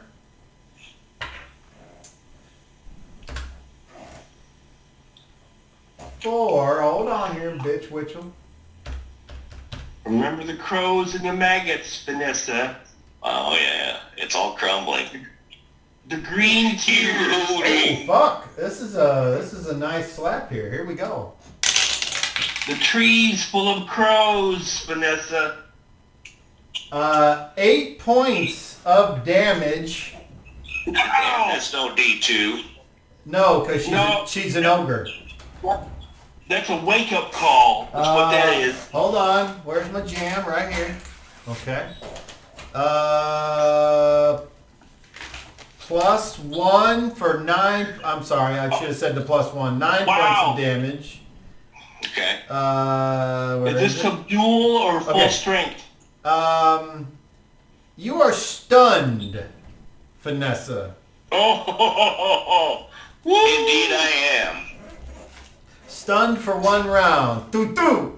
So she fucking does the fucking whole, and you're just like hearing birds. I tried to block, but I was way off.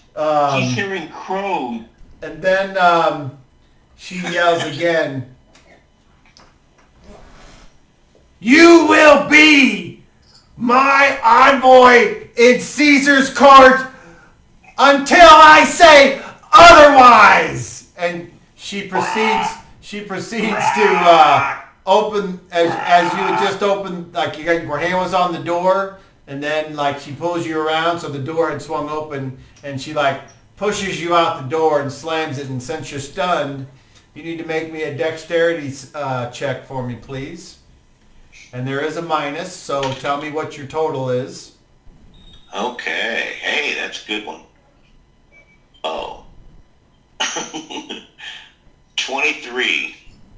Okay, so with the -4 for being stunned, that takes you down to a 19, and you go and face plant on the floor outside the door, and you take an additional 1 point of and that will say that's brawling, so you'll get that back at some point.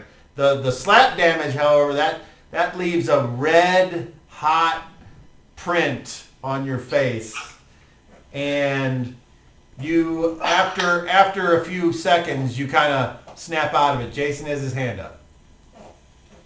When does Shad feel the storm start to approach? I will tell you. Thank you.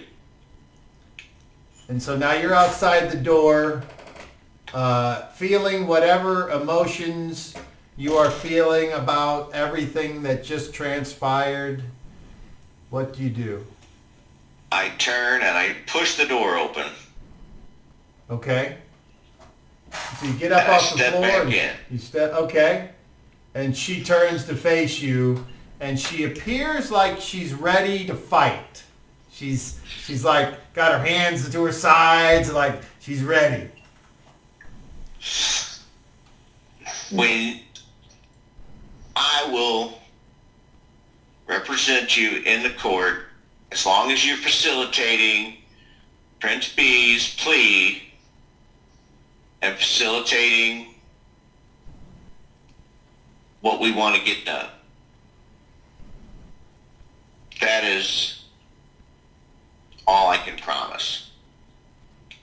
And I'm going to get my things, and I try to move past her to get my things that I had brought up the night before when she invited me to stay in her quarters.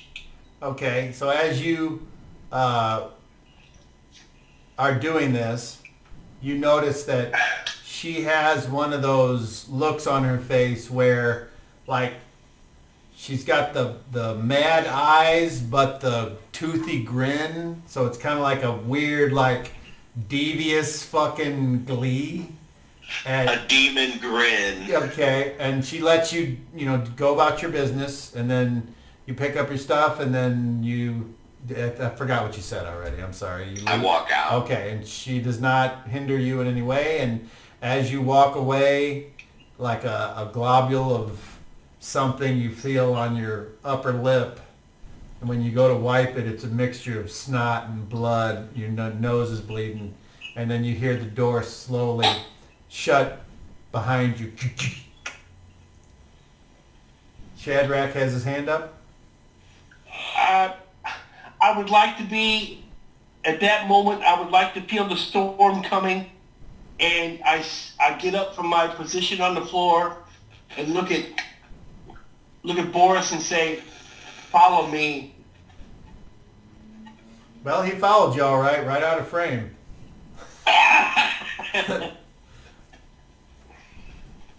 Okay.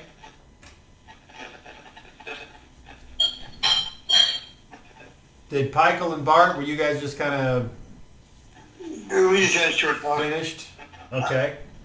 I asked him what was going on. He told me that he had a fist fight. I asked if we won, and he kind of left it at that. All right.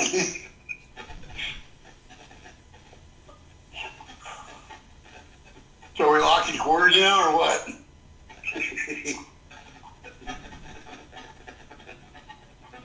You're still on mute.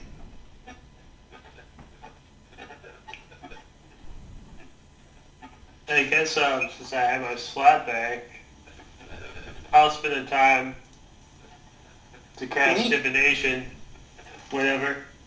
Now would be a good time as any. Alright. Shad is heading for the upper deck and just tells Boris to come with him. I don't think of the material components, but holy symbol? Let's see. Or I just made up stones with runes on them. Divination, 4th level pre-spell. Verbal, somatical, and material. Material components of the divination spell are a sacrificial offering, incense, and the holy symbol of the priest. If an unusually important divination is attempted, sacrifice of a particularly valuable gem, jewelry, or magical item is required, and that will change the base percentage chance for a correct divination. So basically, the more you want to sacrifice, the better chance you are of getting a response. Alright, Bart, sit in a circle. Okay. No, just playing.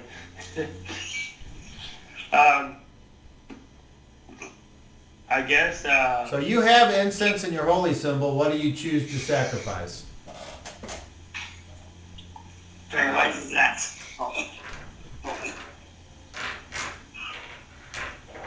say a handful of platinum pieces. How many? I don't know, 10? Seems like a good number.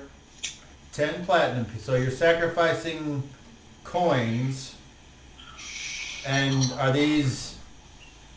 remind me where you got these? We all got them. Yeah, we got them from the cornfield. That was in like the search, wasn't it? Afterwards? Yeah. Okay. Okay. And this is just for flavor, so tell me in what fashion do the coins mean anything to the divination that you're casting? I don't know, towards the next ingredient, don't like giving up money, so I don't know. I don't think they mean any towards the divination, except for the fact that I'm divinating the Come on, Michael, put your back into it. I'm divinating the wisdom of getting blackout involved within the giants. The getting blackout involved with the quarrel with the giants. Okay, so would the DM be correct in thinking that the coins don't really have anything to do with this, the topic of the spell, I guess? No, not really. I mean, they're just Okay. You're just something valuable. All right. All right. So, takes 10 minutes to cast the spell. And that is basically setting up the incense and making sure that the thing that you're going to sacrifice you think is something that will help and getting an answer you seek. And you finally get to that point and you finish casting. And what is your question? Whether... If you want to think about it and write it down before you ask, that's fine. Just let me know what your final answer is so I can... Whether the involvement of blackout will improve our situation or make it that much worse. Excellent. That was my general goal. Excellent.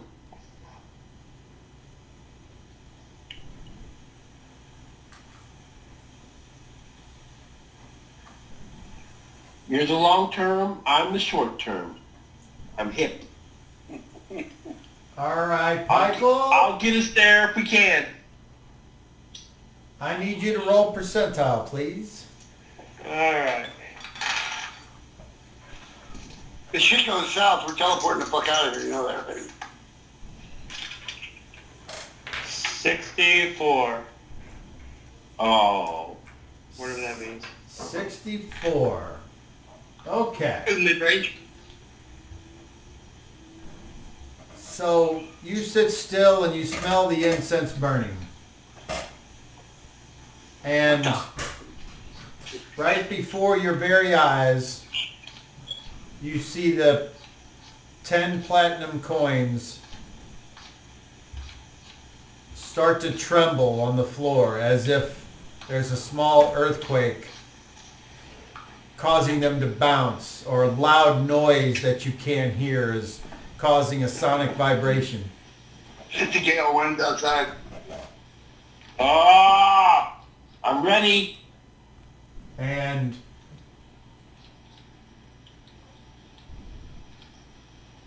like Just a voice from an ancient dwarven ancestor ringing through the halls of Manus Mountains. The answer comes to you.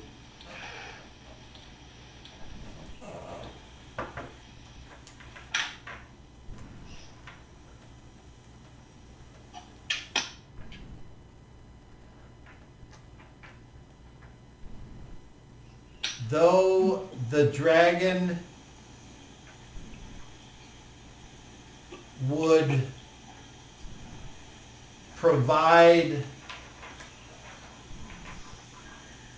a powerful ally,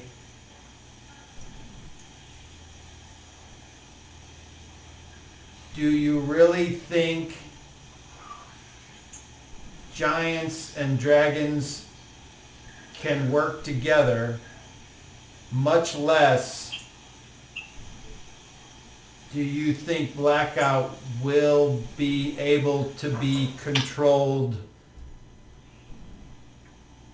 by anyone or anything?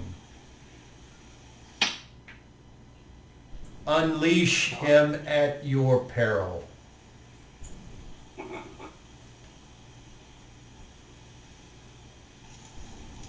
That is the response. Alright. So I don't know where, I guess Daryl's crumping, so you hit, Boris will go with you. I'm here. Okay. Boris, do you follow Shadrach? He was talking to you, but you were off camera, I guess. Shadrach, can you Yes. ask Boris again, whatever that was?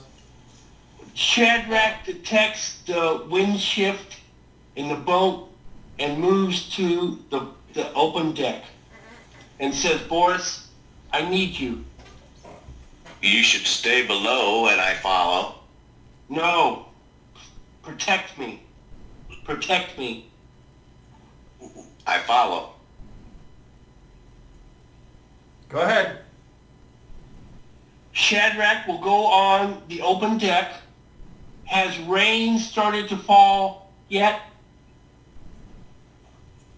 No, but it looks like there is a dark cloud on the horizon that you guys, and the winds have picked up tremendously. The sails are being buffeted, and they're slapping with the wind gusts and the ropes, and there you see sailors starting to go about and doing some maneuvers with the sails and getting ready, if necessary, to raise the sails. Shadrach reaches into his bag and he pulls forth some kind of shriveled, it's been a couple days, but it's his mistletoe, and he holds it in his hand and grabs the thorns. Go back inside. No. Protect me. Protect me, Boris. Keep them away from me. And I will wait for the first drop of rain. Let me know when I hit that first drop of rain. So the sailors are going about their business. Some of them are kind of glancing at you, but they seem like they're busy with trying to maintain the ship's course and keeping things tied down and I'm mumbling to my mistletoe, mumbling to it. securing things on the deck that they don't want to either slide or roll away or whatever. Lots of rope use being employed, belaying pins, etc. I'm waiting for the first drop of rain. And Let me then know. it starts to rain, but it starts small. Yes. I feel that first drop of rain, and I'm like, Brother Boreas, Father of storms, guide us, protect us. It takes a whole round for me to cast. I'm casting weather stasis. It will last for 8 hours within an 80-foot cube. I will sustain the weather condition right now for 8 hours so that no storm will strike within 80 foot of me. The ship will be stabilized, and it requires a drop of rain and my withered mistletoe, which I kiss, and I grip it in my hand, and the blood flows from the thorns. I'm like, to the shore, Mother Skell, to the shore. So for 8 hours, we have weather stasis around me within 80 feet of cube. How big is the boat? Yeah. How big is the boat? Standing in the main mast, Still, that would help. around me within 80 square feet, the weather will be right now as it is. I'm keeping the boat as stable as possible in the wind. That's my job, and Boris will just stop them from stopping me from casting. Just protect me, keep them away from me. You see me imploring the heavens as the clouds gather. I'm like, Brother Boreas, lift us, protect us, Mother Skell. Where do you stand when you're casting the spell? The center of the boat, but not next to the hold. Well, the center of the boat is that middle mast. Okay, I'm going to keep away from as many people as I can. I don't want to cause trouble. I don't want people to throw shit at me or scream. But if they do, I mean, Boris is there. But I'm not making a big stink. I'm just I'm holding my arms up. Mother Skell, Brother Boreas, guide the winds. Keep the storm from us. And I'm holding this withered mistletoe in my hand, and the blood is running down my wrist. And I'm holding it, crushing it in my hand. The spell is called Weather Stasis. Yeah. It's a 4th level spell.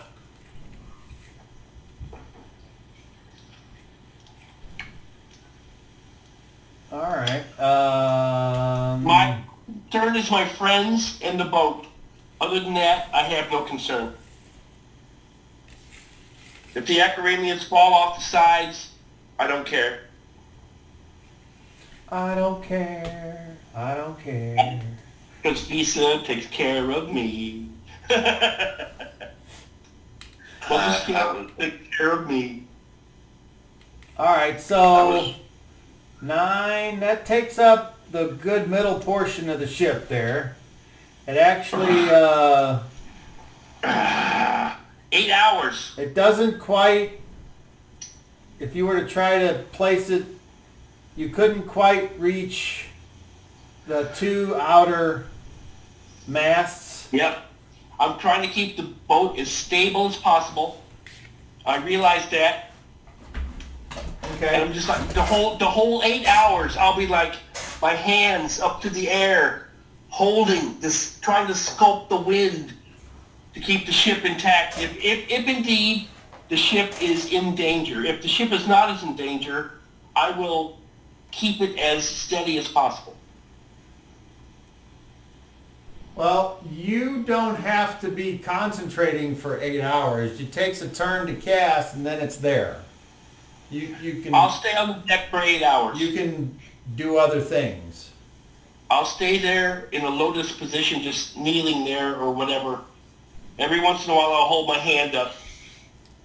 Okay, so as the storm moves in, the spell is cast, and though it takes 10 minutes to cast, I'm going to be kind to the spellcaster here because I figure I've used up all my components. I've used them all up. No. So, if it takes 10 minutes to cast and you start casting when the first drop of rain hits, that theoretically could mean that you could be 10 minutes into a storm. you're right. So, I am going to allow you to roll a... Do you have spellcraft? Yes. I would like... You know what? No. Spellcraft isn't the right thing. Roll another weather knowledge to see if you can time it out to do what you're wanting it to do. That's a D20, correct? Plus your proficiency modifier. Okay. I rolled a 19, so that's a 36. Okay. So you can sense that the storm is like 10 minutes away around. And you begin the casting and the sailors... And now I need you to roll me a charisma check, please. Uh-oh. Uh-oh. Oh, 27. All right. So with Boris there, like looking for people, some of the sailors kind of walk up and are kind of looking at awe at the druid making his motions and chanting I'm roaring to into the the sky. wind. And they're like, what is... They're like speaking their language, and Boris, you don't understand it. And they're like, I'm kind of pacing, taking a couple steps back and forth, making a hand motion. He's trying to protect us. He's protecting us. And then just as like somebody was getting ready to do something, one of his buddies calls him and he has to go over and help him lash one of the poles that's kind of broken loose and is swinging around. And then you cast the spell, and just then the 80-foot cube kind of, you look up and you see the storm come in, but it almost like is a weird effect where it's the storm, it can't penetrate the square, the cube. So where you are, it's dry and the wind is, it's still windy. So the wind is puffing up Shadrach's hair and... Shad takes no punishment. He's like, yeah, his hair's all frizzled and puffed and his arms are up. But as the rain, you see it kind of fall, it kind of hits and then goes around, and it goes off the sides, but then it kind of, you see it splash down in front and behind on the top deck where the cube is. And you see some of the sailors are like, looking around, and they're all in amazement, and they're looking at you guys, and you hear one of them point to Shadrach and speak the language, and then another one, and they all kind of point and look, and then, so some of them are like working outside in the bad weather, and some of them are working on the inside, and then the guy, the captain guy, that he kind of walks in and he looks around and he says something, and then he claps, and you see him shift off, and like some of them that switch places, and the person climbs down from the rigging and somebody else gets up there, so they've kind of adapted to the opportunity that's been given them. And as your spell is finished, cast Shadrach, and you look and you can see the Acaraman sailors starting to kind of get into the flow of this, and then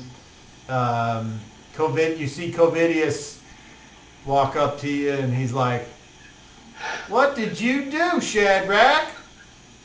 He's protecting us. Stay back. Shadrach's hands are extended to the sky, and his eyes are like blue and black. And at the end of the spell, after 8 hours, I will just collapse on the deck. Well, we're not there yet, so... Okay, well, unless he's interrupted, like physically, my hands are like, I'm mumbling in Druidish, just holding my hands up, keeping the spell as strong as I can. Yeah, like I said, you don't have to do all that. You can do it for effect, but the spell's already cast. There's nothing you can do other than dispel it. Shad will stay in a lotus position, his legs crossed and his hands crossed on the deck. And if Boris wants to go below, he can go below. Because right now, Shad is just in his own little world. He's protecting us. We're still getting chopped from the storm, though, aren't we? Probably. But within 80 square feet of me, the boat's pretty stable. Yeah, I memorized the spell for it, so.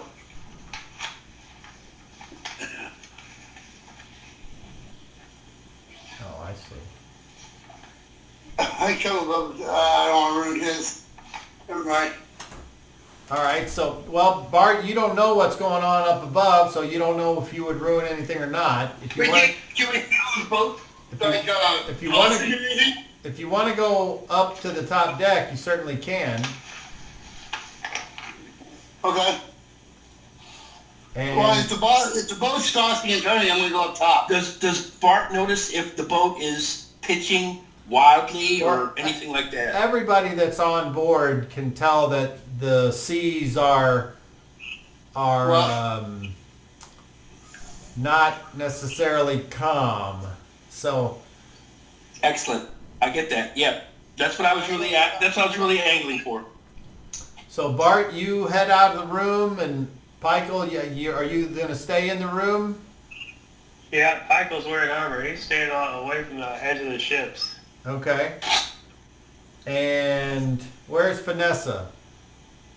She might bump into Bart on her way into the room. She's heading back to the group quarters.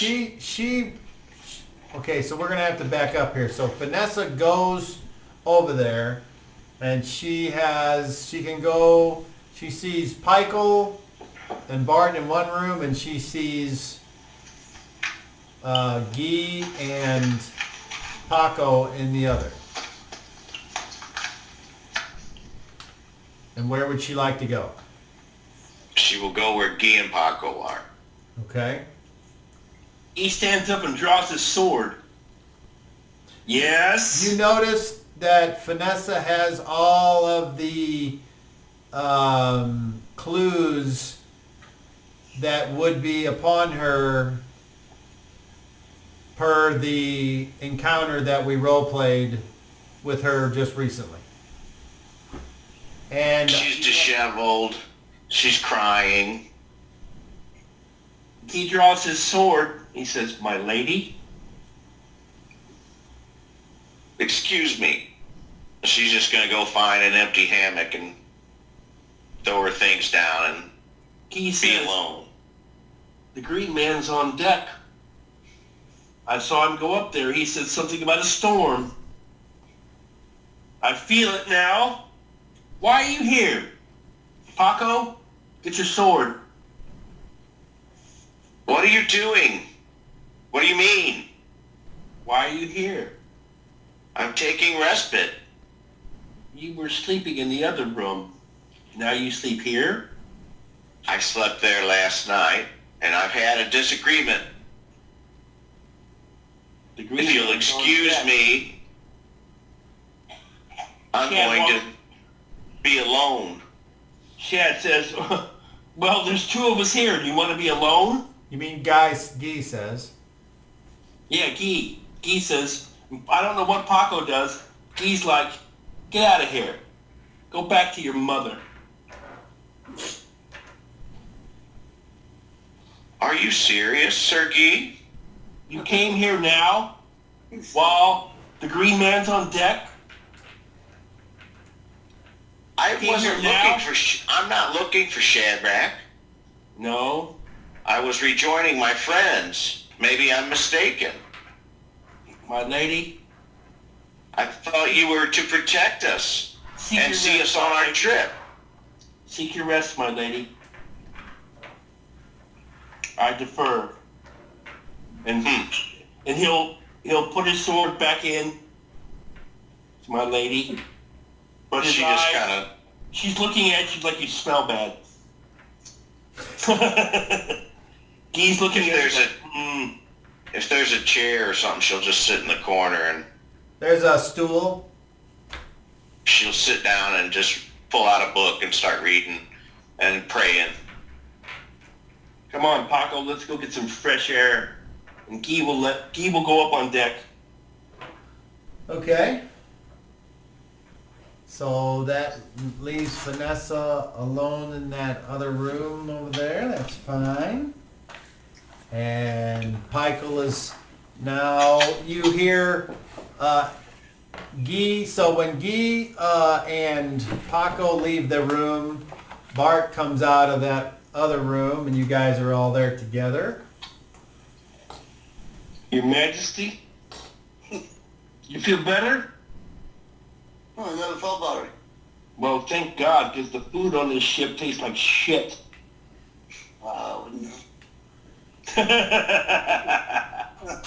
No, your magical mansion proves that, my lord.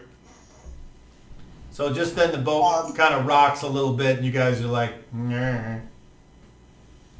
The green man, Prince, he trends to calm the storm, so he says. Yeah, I can calm the storm better than him. Who upset? I imagine. So all three of you guys go up to the top deck there, and you can see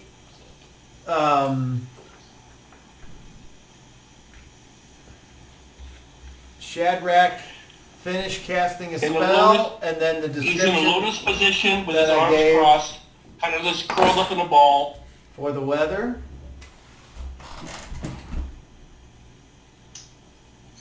And now you're up there, and you're up there, and there you go. Okay? Everybody up there. Except for Pikel and Vanessa. Boo. Alright, so you guys just hang out there for a while? Or is anything... I'm going out to catch control weather. Okay, so Bart, you can see that there's obviously some type of magic keeping the storm away from the middle portion of the ship. Right. Control weather has an area effect of 4d4 square miles and 4d6 4 hours. Woo, baby!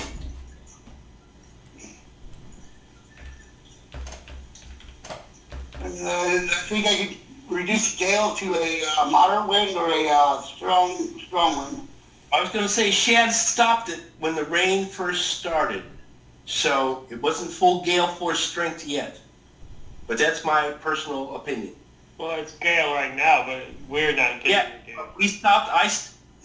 Shad stopped. Shad cast weather stasis when it first started to sprinkle. The stasis is within that field. It's like a... Yes, within 80 square feet for 8 hours. But outside that field Yep. is normal. So there's So- still weather going on. It's just... And all Chad was really trying to do was keep the boat from Wind mass safe, yeah. keep the boat from foundering or breaking or anything like that. So that's why he's sitting there. And if I need to cast again, I will. That's why he's out there. Because I got other weather stuff that I can cast. But weather stasis is pretty tough.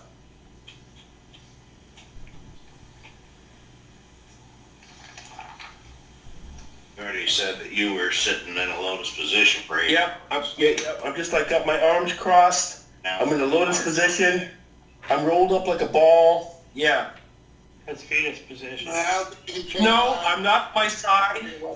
I'm sitting like a Buddha. I'm more like a Buddha. But I get what you're saying, because that's how I sleep. I sleep in a little curl ball. But yeah, that's why I said, when you see Gaspar sleeping out in the wild, he sleeps like a dog. He just curls up like a ball. Yeah. You mean Shadrach, I think. I said Shadrach. I hope I said. You said Gaspar. Oh, no, I didn't. No, I didn't. Yeah. Maybe I did. Okay. Okay, so But Bart, what do you do when you get up on deck? I try to calm the sea, at least. I don't know what else. I think I can get one effect out of it per casting, so I can change the direction of the wind or something like that. if Shadrach can add to what he's doing, he will stand with his arms extended and try to increase whatever he's doing.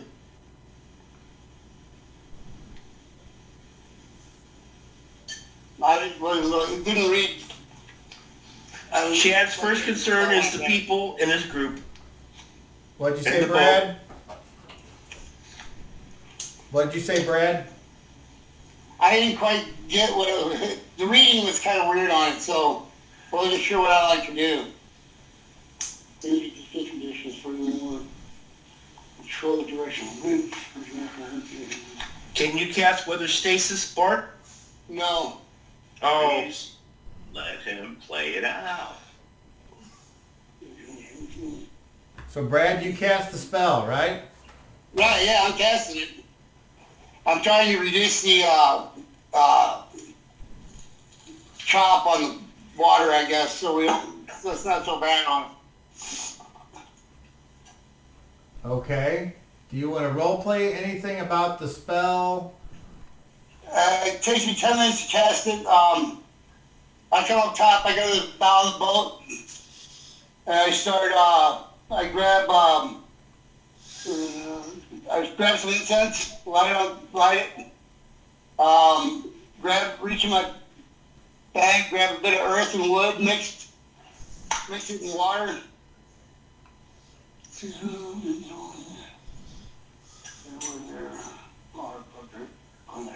Okay. And I start to cast.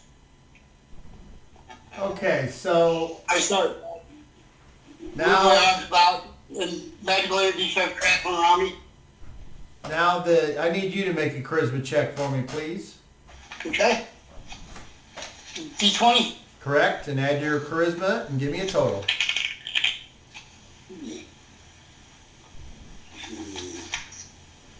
Mm, 19. Oh, interesting. Okay. So you begin casting the spell after the druid has I'm gonna finished. get out in front of the boat though. And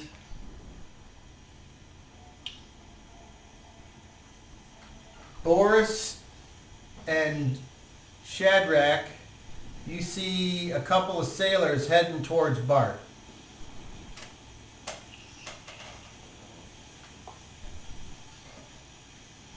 In a threatening manner.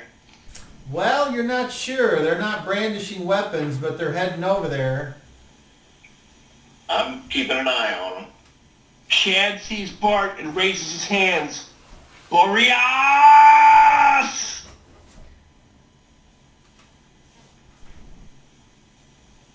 That's the wind god. And Brad, you're in the middle of casting the spell, Yeah.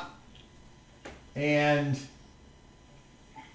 they are watching you from like 15 feet away with suspicious eyes. Okay. And you continue to cast. They don't approach, but they just stare. They look like they're looking for something. But you, unfortunately, are in the middle of casting a spell, and you can't pay attention to them and cast the spell at the same Right. I'm time. not paying attention to them at all. You can certainly, you know that they're there, and you would know if they charged or tried to hit you, but Right. as far as keeping your components all in working order, you're doing that. Right. And then you finish casting the spell after a while, and you can change to precipitation in the cloudy heading here. You can change it to any of those options: partly cloudy, deep clouds, fog, heavy Okay, rain, large partly hail, driving sleet, etc. that it lists there. Are you looking at the spell? Yeah. Okay. And then There's the partly cloudy and moderate wind. so you can turn it into a strong wind from being a gale. Okay, I'll do that then. And as far as the temperature goes, it's warm, Okay. and you can make it hot or cool. Hot. You want to make it hot? Okay. No, hot. Okay. All right. Huh? So I need you to roll 4d6, please. Okay. Give me a total. 10, 16, 17, 18.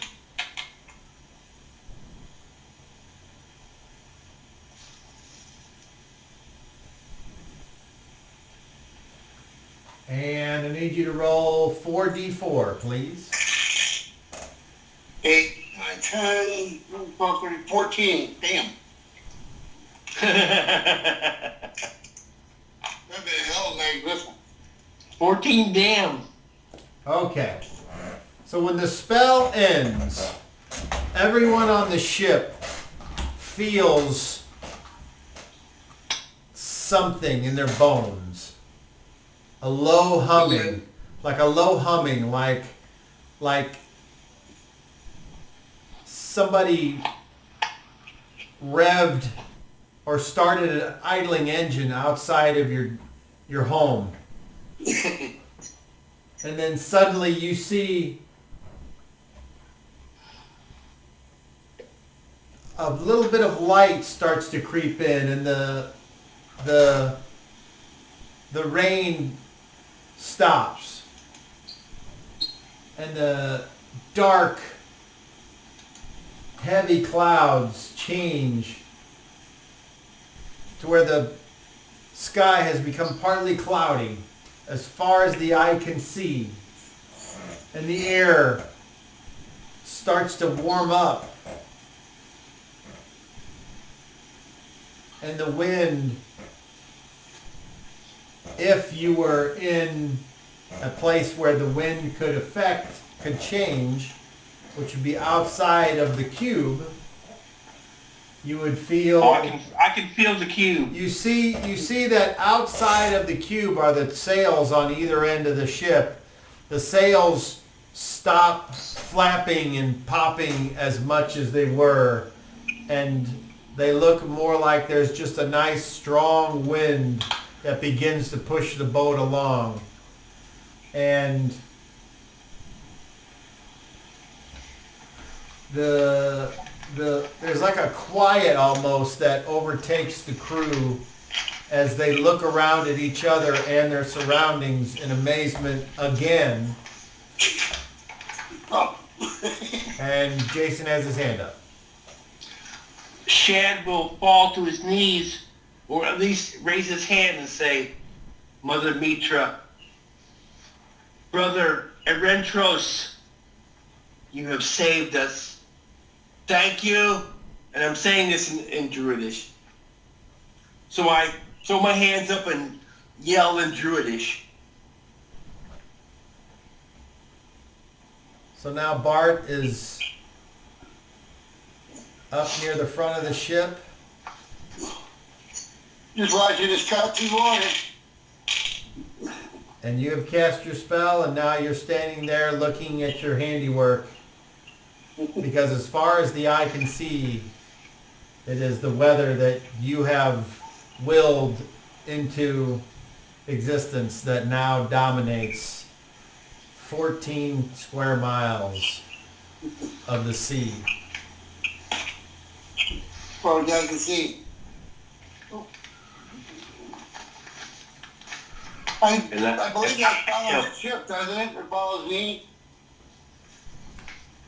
Let's see. Yeah. Area of effect. Does that mean we can sail out of it then? Yes, exactly. Well, after seven miles of travel, you'll know that you will be in whatever natural weather conditions would be. Well, I got 8 hours of my spell. Right. But for the time being, all is calm, and the Excellent. the sailors, after a brief moment of shock and awe, they return to their tasks, and you all are now above deck, and you can do whatever you'd like. Yes, Jason. Shad will approach Bart and say, My lord, your powers are great, and I respect them. Thank you. And I will step away and bow. You know they gotta hear you later on. If it's all the group on deck, Except for Pikel and Vanessa. okay. He Guy will step up next to Bart and say, I'm with you.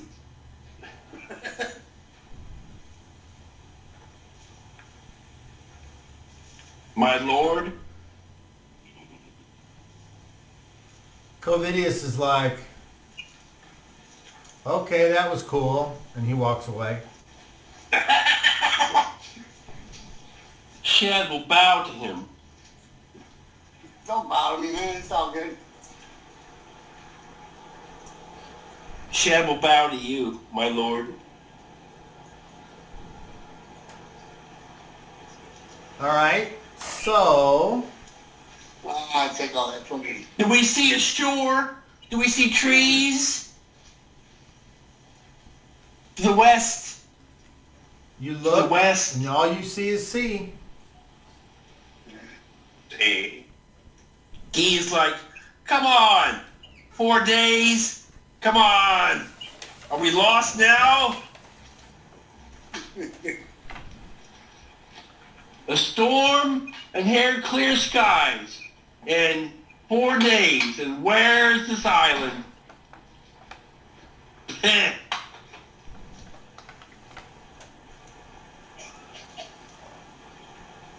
You know it's still day 3, right? So, Yeah. Yes, I do. okay. But it should be morning. Is it morning? No. No, you just Yeah, got done yeah. casting a spell, and then Bart cast a spell. It's like, it's like an hour past the noon. Yeah. Oh, God. Okay. Guy and Paco will stay on deck until the sun goes down. Then they'll go below. Shad will stay in human form on deck, just sitting there in his lotus position. He won't move unless somebody talks to him or anything else like that. Okay, well, how about Boris? He's going to enjoy the scenery. He stays on deck all day. All right. How about Bart? I stand on deck till weather turns again. Okay. All right. So, as the day goes on, things are pretty normal. And then as the sun is just starting to set over the horizon, the weather, you think it's starting to turn, but it seems like it doesn't. Yes, Jason? If Shad detects a pickup in the wind, he will try to detect weather.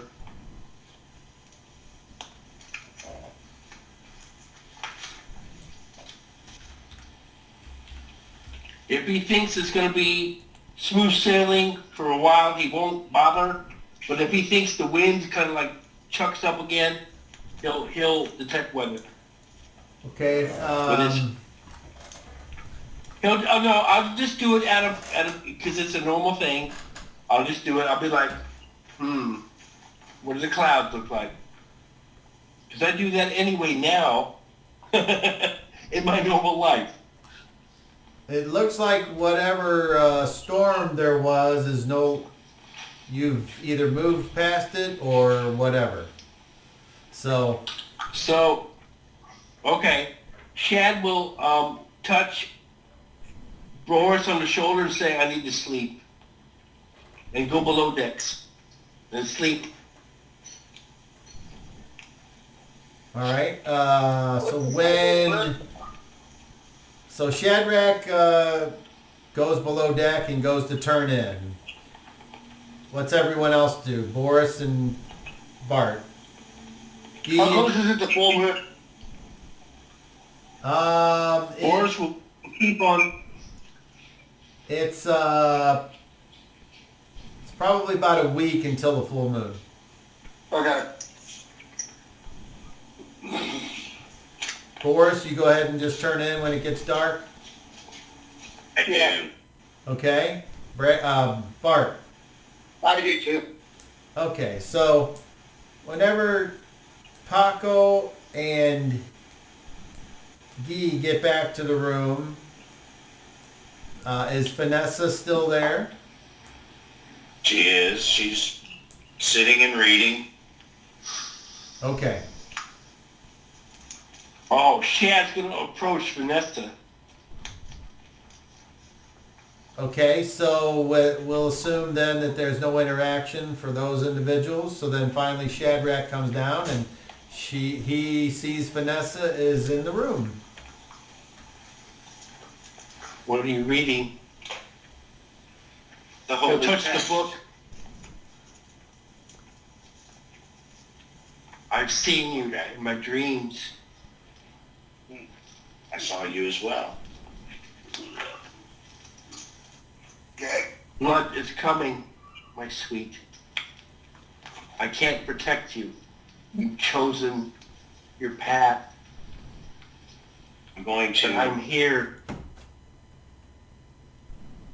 Jason, do me a favor. During this conversation that you're having with Vanessa, when you're done speaking, say over. Because you pause and then he thinks you're finished and then you squash him every fucking time. So Exactly. you're going to have to start doing Shad that. touches her hand and says over.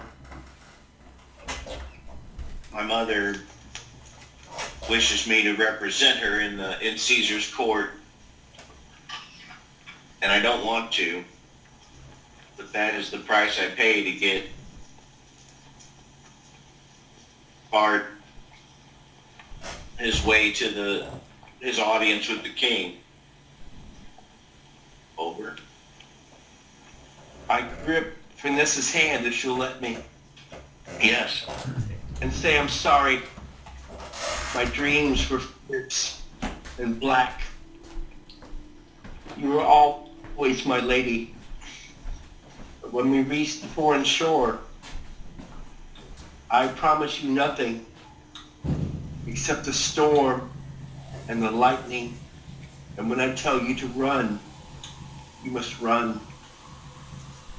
And then I break all contact.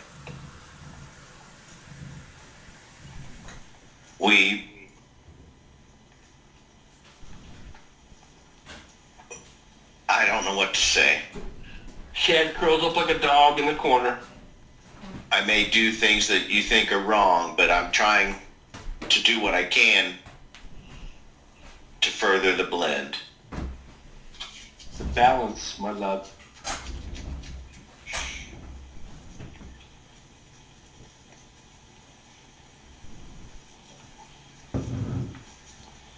And that's how And my characters all retire.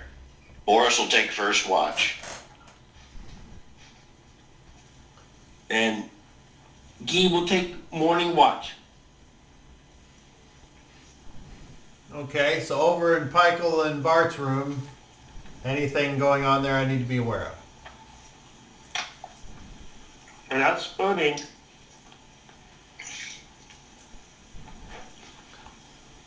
Okay, so we'll take that as read. And I need Daryl to roll me a d20, please. Come on, Daryl. 16. All right.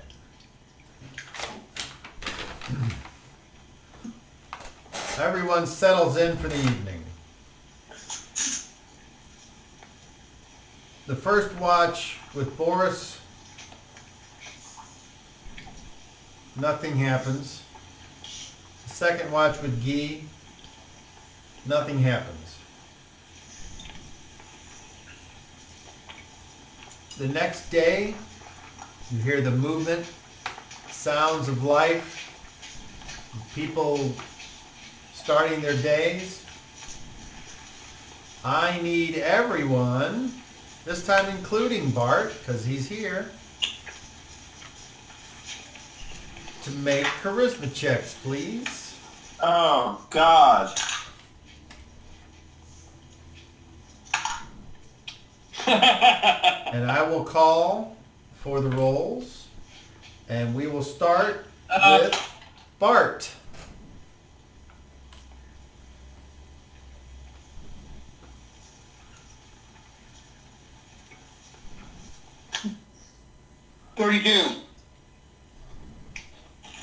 Michael. 22. Vanessa. 13. Oh no. Shadrach. 19. Oh. Boris. 27. Oh. Guy. 27. That is 2. Guy and Boris step up. They're like, hey, man. That is 4 successes to 2 failures. As you all get up and stretch your legs and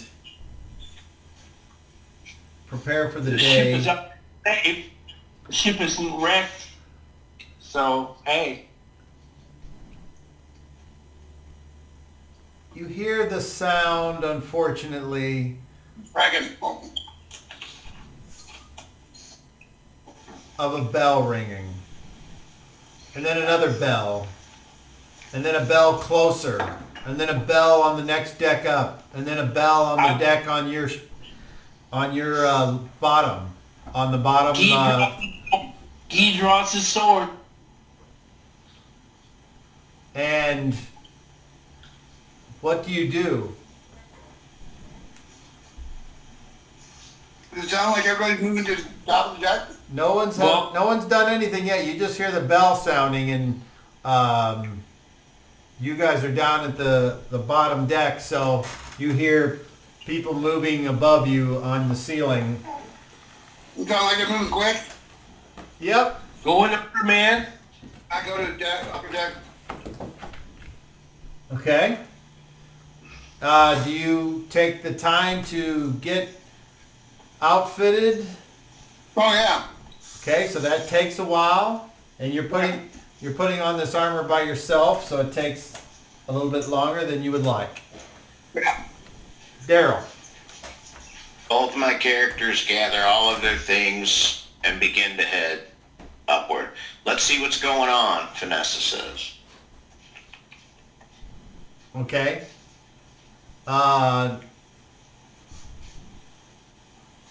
Okay, yeah. Neither one of your characters wears armor, so you are able to do that without issue. Pikel. I'll get ready. I'm waiting for Bart though. Okay. So You you help you put mine on. Help you put yours in. Mine's already on. I don't see how sticky I get. so you He's slept probably in. feeling pretty ripe by now. So Pikel, if you're sleeping in your armor, you need to make Constitution check for me. And since it's been 3 days, you're at a -12. Wow. You started to smell a foul too. No.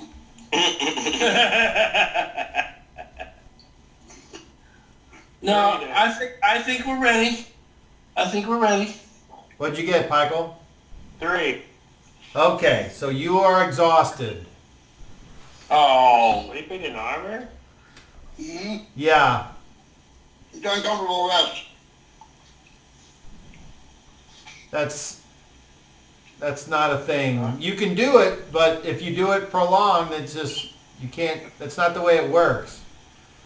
Our powers to it, Pikel. Now, if you want me to be nice to you and say that you would know that sleeping in your armor doesn't allow you to get a good night's sleep, I'm fine with that. Or you can choose to sleep in your armor anyway, and then you will take the appropriate I guess I things. help him put my armor on and help him put his armor on. He helps me put his on. I should know. Okay. I forgot 2E was full of rules. Well, it's the same in 5th. Unless Matt Mercer on Critical Role is lying, he does the same thing to his players. Oh, does he? Okay, and then Guy and Paco, what do you do? Guy will move to protect Shad. And Paco will move to protect Guy. Okay. I said Guy drew his sword.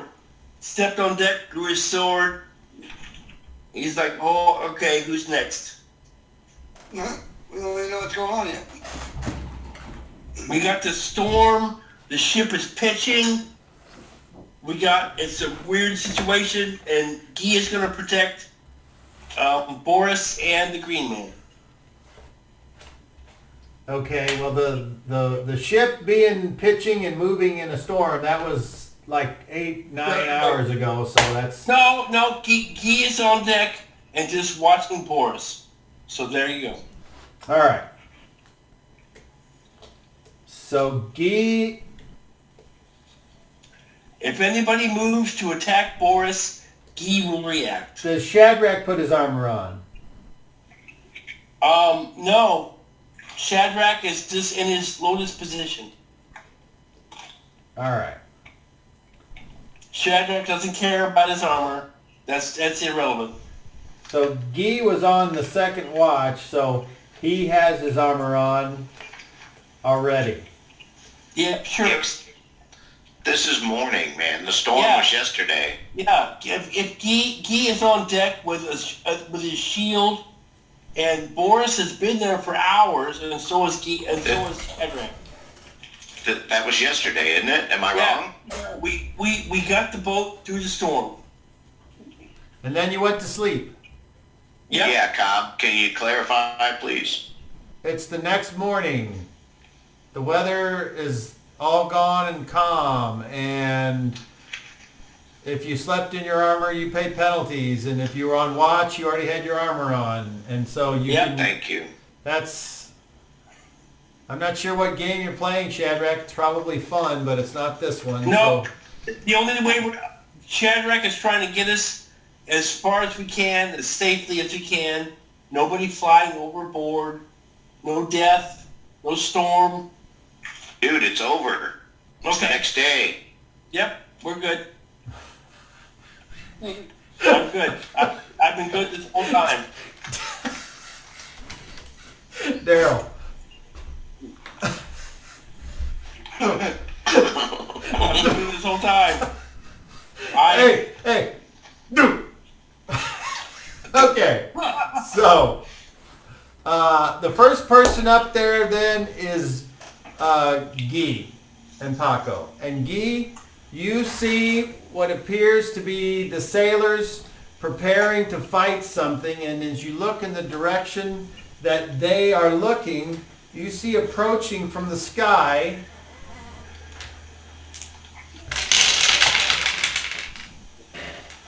six creatures. They appear to be flying. They have wings, but they're humanoid. And they appear to be, by their body type, females of some kind. Oh no! So, the encounter distance is 60 feet. And we will start now with action from Guy. Guy will protect the green man. If anybody moves to attack,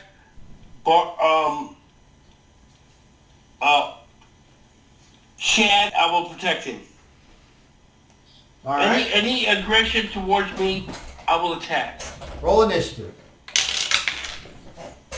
Excellent. I rolled a 1. My side is sped up. I rolled 31. No, in initiative you roll a d10. Oh, all right. Hang on. What game are you playing? I'm like between 5 edition and second edition. Okay, I rolled a 22. No, that's a d10. No. I don't know how you got a 22 out of a d10, but you... I rolled a d10, I rolled a 10. Okay, that's all. So you're actually slowed down. So when you get up on the deck and you see these things, they actually get to do a dive.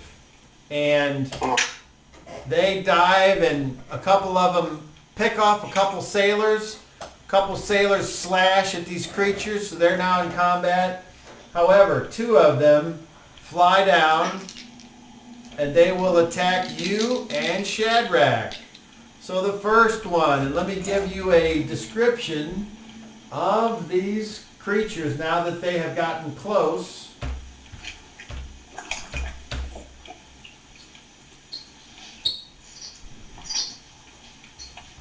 Matter of fact, I will send a picture to the group just so you can see, because that would be a smart thing to do. Boo! God damn it. God damn it. There we go. Flying monkeys. Yeah, oh, God damn it. Oh, God damn it. I'm hip. I'm hip on snowballs with legs, okay? I'm hip. All right, there you go. That's what you're looking at. Oh, boo! Kind of what you would expect. Oh, no, boo! Boo! Okay, so God damn it! the first one on. So you unfortunately, well, you said you were going to protect Shadrach. So They are charging with the dive, and you both have what is Gee's weapon? Gee has a bastard sword single-handed right now. So his armor class should be... he doesn't have his shield. His armor class should be 2, I think. All right. Remember, he has his ring. Okay, so He throws himself in front of Shad. Yeah, he'll do that. He'll protect him. well, you're next to Shad, and when they come in, you attack, and you roll to hit the one that's going after Shadrach. Okay. My Thaco. I rolled to hit Thaco armor class of 0. That is a hit. Roll Dinkus. Roll damage. Oh. Let me check this real quick. 2D. God dang it. Okay, here we go. These are considered Nine. medium-sized creatures. 9 points of point of damage. 9 points. Okay.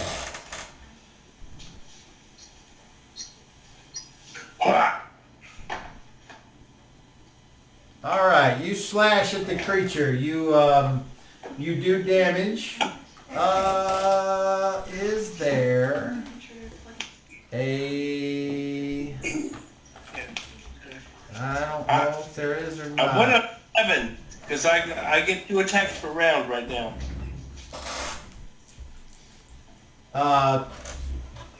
You have the knockdown on that weapon, Andy? Hang on, let me check. No. That's no. It's just a 2-hand. It's a bastard sword. Roll. I don't know if I need. Roll a d8, please. Oh, good lord! Are you using it one-handed or two-handed? I'm using it one-handed right now. All right, roll a d8, please. To be fair, I rolled 5. All right. Okay, so you slash at the flying creature there, and you slash it across the front. Now it attacks.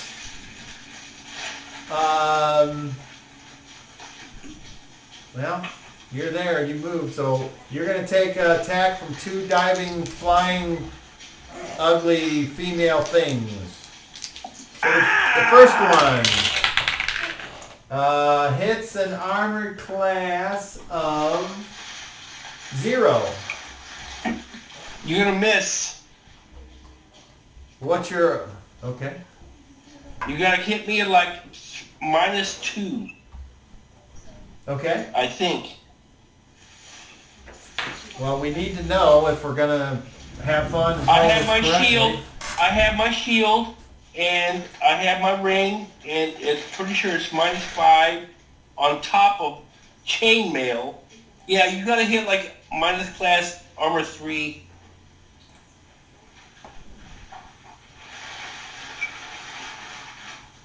I have my shield. I have my armor. Okay. Yeah, that's fine. That's fine. Okay. Armor class -3.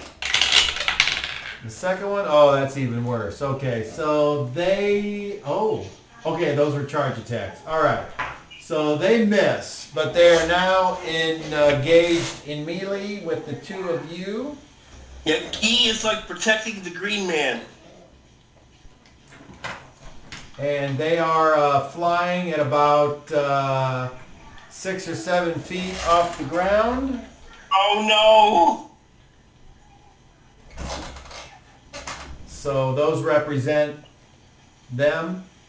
Okay. Oh my god, no! And I don't know if Shadrach had an action or not. If Shadrach can, I'm gonna shapeshift. Did I miss you calling actions? Well, Yeah, I guess I did. they got up there first, and then everyone else is going to go up Okay. there when their Yeah, their we turn didn't comes have up. any called actions besides Gee protects Shad. Okay. So, Alright, so Shadrach changes into what? Shadrach changes into a rattlesnake. Well, I've got a snake fig somewhere, but for the time being, A poisonous snake. we'll use this. I'm small. I'm probably small. I'm a rattlesnake. I'm small. I'm not tiny. I'm small. I'll take that. But my venom is poison. So, I'm looking there. Alright, yeah, if I bite you, you're in trouble. that little thing right there, that's Shadrach. Yeah. Alright. Yep. I'm a rattlesnake right now. All of Okay. a sudden they reach at me, and all of a sudden there's a snake going, shh. Okay. And I got this the wrong way. This should be like this. Okay. Yay! Okay, and then we go to the next round, and Boris and Vanessa will be able to enter when their turn comes up.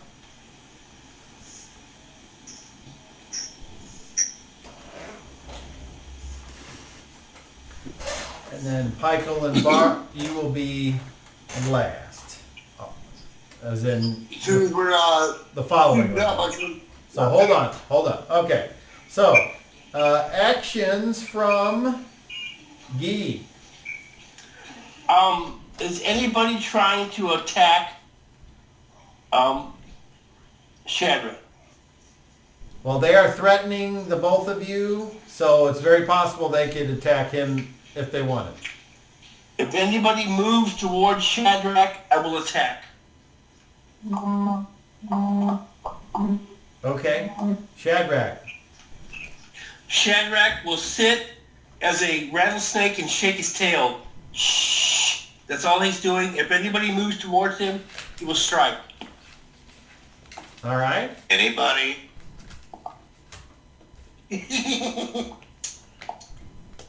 Vanessa, action. Casting. And Boris. Attacking. All right. Roll initiative, Boris. Beat an 8. 5. All right. So, winner side of fast. When does Vanessa's spell go off? It's a full round. Okay. Boris. 6. Which one would you like to pick? The one closest to Shadrach. Okay, that's that one right there. And what is your weapon speed? 6. You will go on average. And Guy, what is your weapon speed? 5. Looks like a 6 to me. Okay, 6. I thought it was 5. Okay. So you were on average. So on the loser's Bastard side, sword. on the loser's side of fast, it is these winged creatures. They have the bodies of vultures, but the upper torsos and heads of women. Their human features are youthful but hideous, with frayed, unkempt hair and decaying teeth. A foul odor surrounds these creatures and everything they touch. They appear to be filthy.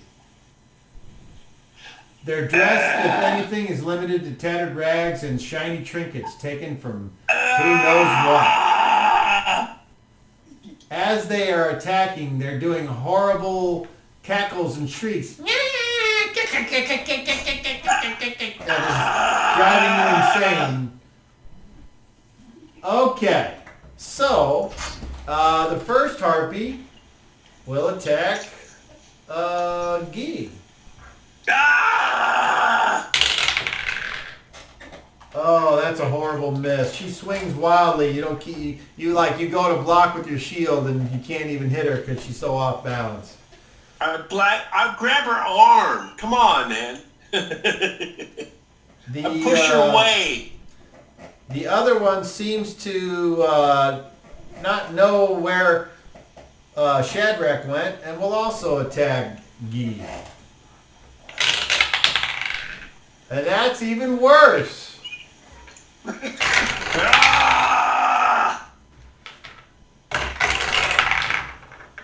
She rolls a natural 1. She...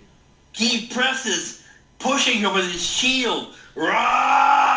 She gets her hand caught in a piece of the shield, and when she goes to pull her hand back, her fingernail comes off and a gout of blood comes off her finger, and there's now a creature fingernail stuck in the shield of Guy.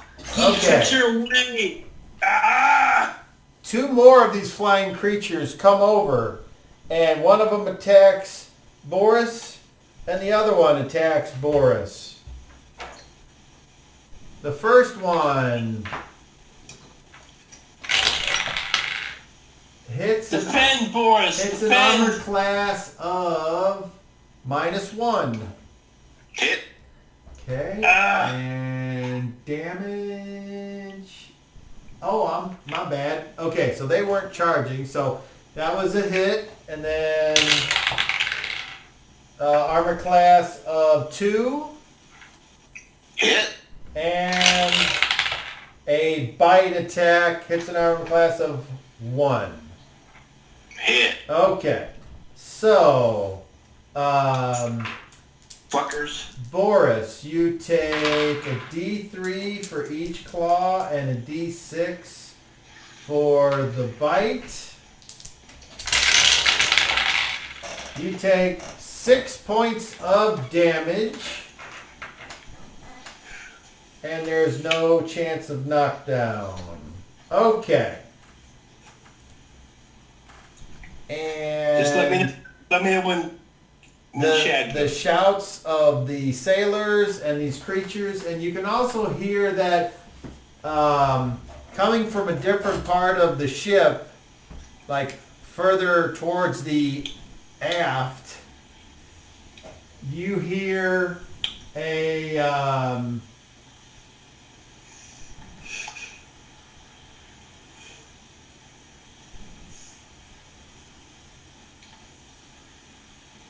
song, and there's 4 of them that are back there going,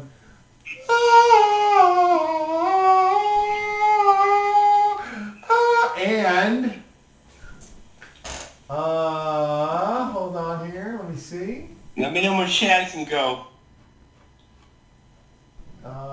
No.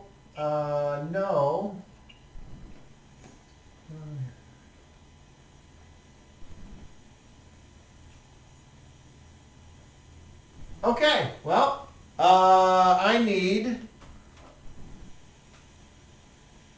Guy, Boris, and Shadrach to all save versus spells, and if you have a magical defense adjustment on your wisdom, you would add that to your dice roll. Is it charm? Yep. Is it charm based? She can return. Yes? I'm immune. I'm immune to charm at 7th level. Well, that's convenient. That Shad is immune to charm at 7th level. Let me say.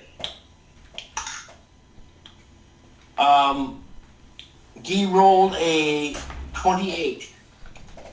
No, you're rolling a saving throw. There's on your sheet it says Well, spells. You got to meet it or beat it. He rolled an 18, so he made it. Okay. Shad is immune. All right. And how about Boris? 14, made it by 1. All right. Very good. Vanessa hears something, but she's like back and inside the doorway there, so she does not have to save. But there's something about that song though that's very enticing, and she kind of wants to take a listen. All right. And now we go to the loser's side of fast, which, no, we already did loser's side. Now we go to average. So that would be Guy and Boris. And you guys pick who you want to go first. Boris? I thrust with my spear as high as I could reach and try to impale one of them. All right. Roll an attack. Oh, hitting a lousy 10 armor class. Daryl is by far the worst dice roller I have ever gamed with. In every edition, every game system. It's just, that's his jam, and he's good at it. So, unfortunately, I'm sorry. That's a miss, as you I think you said you had a spear, is that right? That's correct. I was thrusting, not throwing. Yes. And the harpy, kind of catches it with its foot for a second, and you jerk the spear back, and causing no damage. All right. And then we go to Guy. Guy hit 23. That would be for him like -4. What's your THAC-O with your weapon? My THAC-O is 14 right now. And what did you roll on the D20? I rolled a 16. So what's 13 minus 16? Class 2? Minus 3. Are you high? What the fuck are you doing? Slightly. I'm slightly, yes. I probably hit an armor class of -3. That's a hit. Roll damage. Okay, is this large or average? Medium size. Okay. 6 points. My strength, I have no strength bonus. So 6 points, straight up. Oh, okay. I see. 6 points. Okay, that's over here. He has way more dexterity than strength. And that'll put that there. Okay, and you got ripped off an attack last round, so just take your extra, the one from last round now. Guy? Was that Guy? Yeah. Well, is it damage or am I rolling to hit? You're rolling to hit. Okay. I hit armor class 2. That's a hit. Roll damage. Well, I hit twice, so...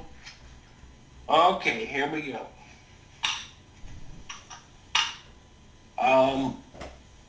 14 points total. How much did you do on the second attack? 4. You rolled a D8 plus 2? Yes. Okay. 4 points of dinkus. Very good. So like 14 points total. Okay, and then now we go to Shadrach's trigger hasn't happened. And then we go to slow, and that would be Guy's second attack this round.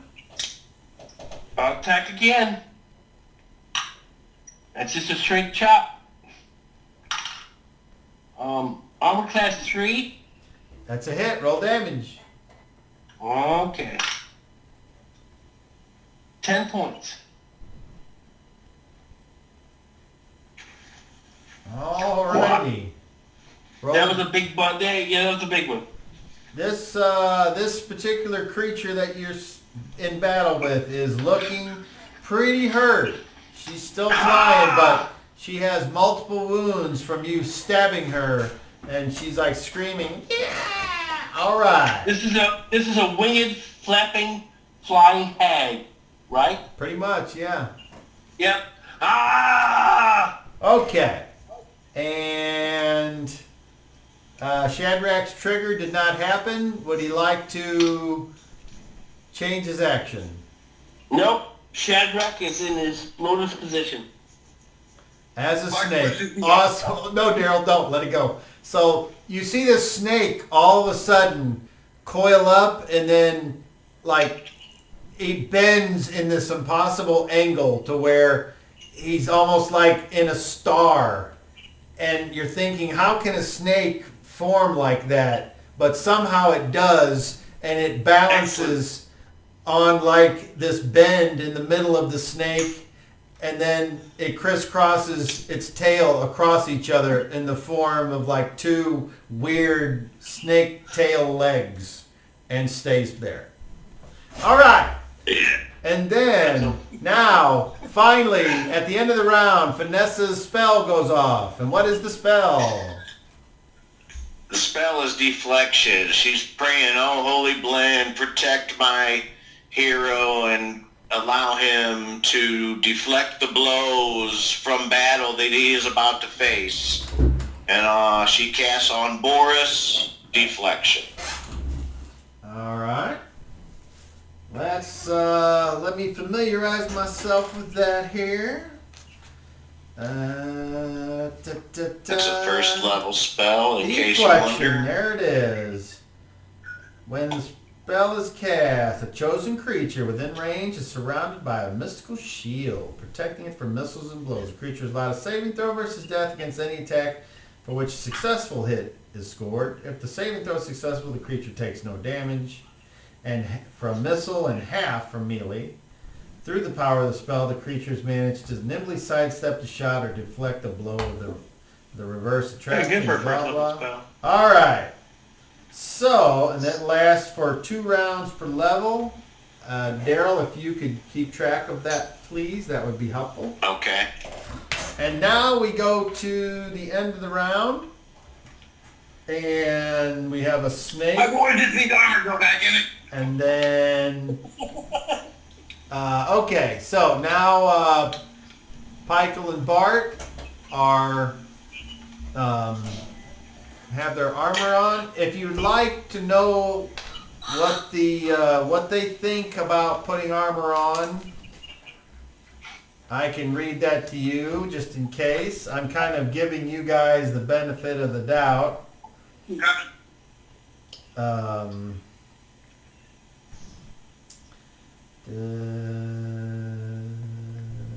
No. Just because it's more information that you should probably have. And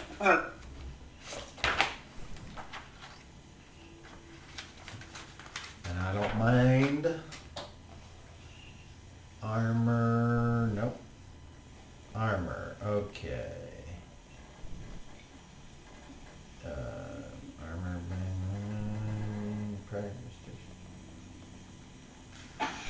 nope. Well, that's great. It doesn't even say where it is, you fucking asshole.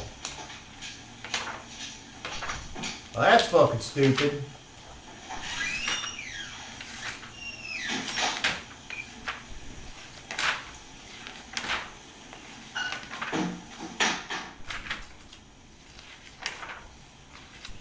Let me know what I can cast. I sure will.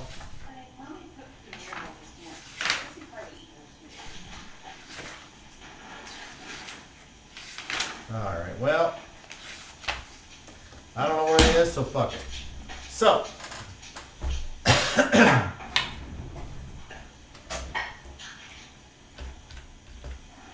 there it is. Okay. Those armors that are a single piece, leather tunics, robes, chainmail, take 1 round, 2 for metal, with slight assistance. Without aid, the time is doubled. Armor that is made of separate pieces require a d6 plus 4 rounds, again with assistance. Without help, the time is tripled. In all cases, the time given assumes the proper undergarments and padding are also worn. Sometimes characters need to get into armor in a hurry, and thus they dress hastily. This assumes that some buckles aren't fastened, seamings adjusted, etc. Single suits can be hastily donned in 1 round at the cost of 1 armor class worse. Thus, a fighter could hastily pull on his brigandine jack and charge into a fray with an armor class of 7. So anyway. Uh-oh. What the fuck? We've been hijacked, buddy. Video unavailable. The video has age, location, or other restrictions on who can view it. That's weird. Where's... Hang on. Jason Bridges left the call. Let me click this. Okay. I don't know how that happened, but there you go. I blame James Brown. It was obviously him. Okay. No, that was little Richard. So They took all my money. Vanessa has cast the spell, and Just let me know which I can there you cast. go. Okay, next round. Actions. We got Vanessa in the doorway. Michael and Bart are in this hall, but not yet entered out. And the doors are open, so theoretically they can see out in this like cone sort of way. Right. So we'll start with who's closest to the enemies, and that would be Boris Attack. and Shadrach I'm casting. and Guy. Guy is protecting. He's adding to Shadrach. And then Vanessa. She steps out of the stairwell and she starts swinging her gump sack. I'm attacking. Oh my. I don't know what to say about that. Now obviously these are a little too high. I will take a picture of this and send it to you guys just to give you a No. better...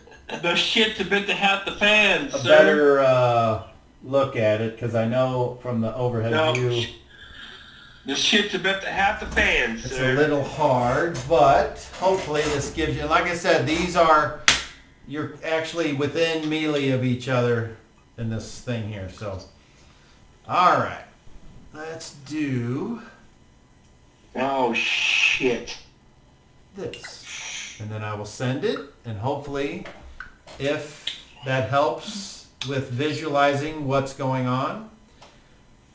The steps that you see, those are going up. So like, let's say Paco there went backwards, he would be going up the steps to the next level, which Yeah. is this Chad, over Paco, here. and Guy are all on the main deck. But these are lower. Okay, and I don't happen to have the monster fig that you're fighting now, so these will suffice.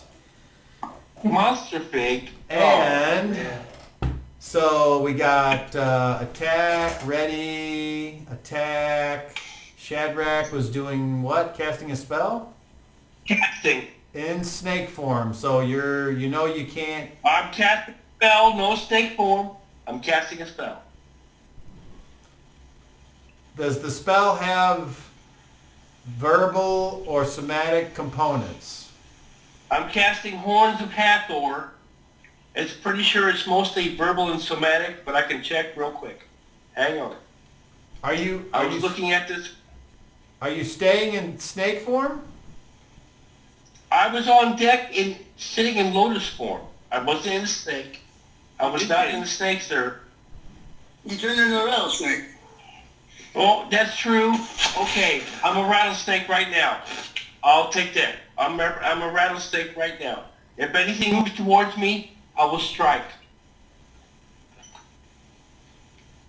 Okay. You're then right. we go I turn back. You're right. and You're this right. is I turn attacking. rattlesnake. Okay, Bart, you would be next. Action. Can I see any of them? Where I'm at? You can see the ones that are attacking Guy and Boris, but you I'm can't casting. you can't see this one over here, but you can see these three. Okay, you're casting. Michael, action. I'm casting. You're casting as well. All right, very good. So let's have Michael roll a d10 for initiative, please. Beat Number 1. a 3. Okay, you guys are sped up because you rolled a 1. Very good. So, anybody that would go on fast would go now. So, what is the casting time of your spell, Bart? 3, that's fast. What is the casting time of your spell, Pikel? Turn. A turn? That's 10 minutes. I think. No, not turn. Okay, round. I mean, sorry. So at the end of the round, your spell concludes. Okay. Yeah. So you begin casting now. How does that affect speeding up? Or is it still a turn or a round? It's still round. Alright. Okay. So then we would go to Guy and Boris. No, we would start with Bart. His spell would go off first. Which one looks most hurt? I said 2 misses a down and 3 at the other. The one that looks the most hurt, can you see if I point at one? What? Can you see, do I have the map up on the screen or is it me? Okay, I see. Okay. So the map is you right now. that's Alright. that's the one that's the one Guy has been chopping at. This one hasn't been touched, and neither that one or, well, you can't see that one, but I'll take the 2 farthest ones out that I can see. I send 2 missiles at the one closest and 3 at the one farthest. well, you get 5. Yeah, that's 2 and 3. Okay, so 2 on the one that's hurt already. Yeah. Okay. So you cast That's magic missile. 9 points of damage. 9. Okay. Very good. And then 3 on the one on the left. 3, 5, 9, 13 points. Oh, very nice. All right, the one here that has been chopped on and hit, it's looking hurt, but it's still able to fly. It's got one wing that's bleeding. This one over here takes damage finally, and now it's more pissed. It screams in pain as the magic missiles, and just for a second, part of the clothing and outer skin kind of catches fire for a second, and it goes out. But boy, that must have really stung it. Okay, so that was Bart, and then we go to if Vanessa or anyone would like to move, except for those casting spells. So that would be Vanessa, Boris, or Guy. Boris and Guy are already engaged, so I'm guessing no. Vanessa, would you like to move up to threaten one of the creatures? I need to move out of the doorway, but I am going to take a ranged attack. I've got up to 10 feet, so I'm staying away. I'm not getting right up next to him. Okay. So where would you like to be? Kind of behind Boris, maybe? Okay, so you just move out there, and that is not, you got to get to, so if that's technically in that square, let's do that. Okay, so you need to move up. Yep, that would work, right behind Boris. And then you're preparing to throw something, I guess? Yeah, swinging the gump All sack. right. What is the speed of the gump sack? 4. 4? Okay, then you go now. Oh my God, you moved the dog. She lets it fly. And that is going to hit an armor class of 0.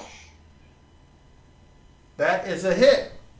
Roll Dinkus. Woohoo! How about that? And these are medium. 2 points.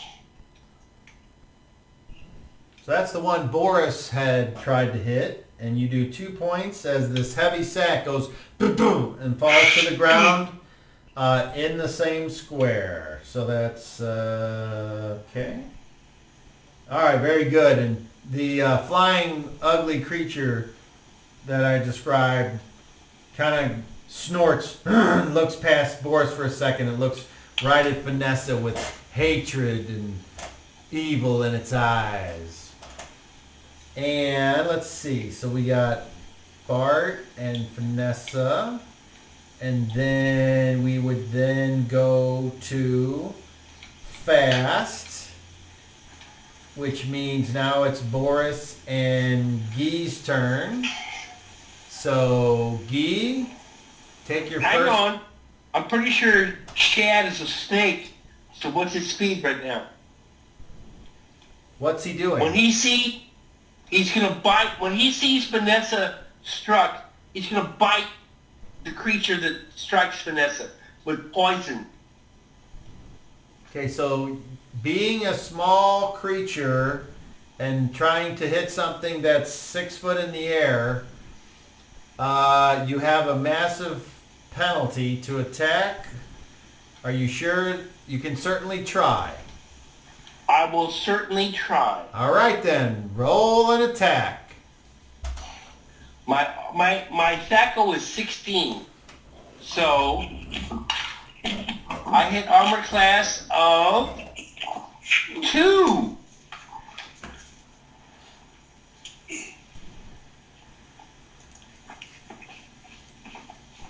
I strike out as an adder, a pygmy rattlesnake. Okay. With full venom. Full venom. Ah! Believe it or not, you all see this snake slither A tiny over and kind of like raise up just at the moment when a harpy is like swooping down to try to claw at Boris, and the snake fucking somehow raises up and goes and snags onto the foot of this creature, and it's like, ah! Roll damage. Well, whatever damage the snake's bite, it's probably D2. Let me see if I can find it here. Hold on. I'm gonna sure it's poison. He probably has to make a poison saving throw. All right, let's see. I found the snake. I'm not worried about the damage. If he has to make a poison saving throw, I'm hit. When I jumped at him like a pygmy rattlesnake, You do 1 point of damage, and let's see if it's toxic. Harvey's chase bad. poison saving throw. That's it. That's all I was going through. Save versus poison, you damn harpy. Oh, here it is. Deliver toxic. Okay, roll on the table below or determine what type. Okay. So... It's poison. We're just going to go random. I would like you to roll a d20, please. Okay. I rolled a 14. Okay. And I would like you to roll 3d4, please. Oh my god. Alright, hang on.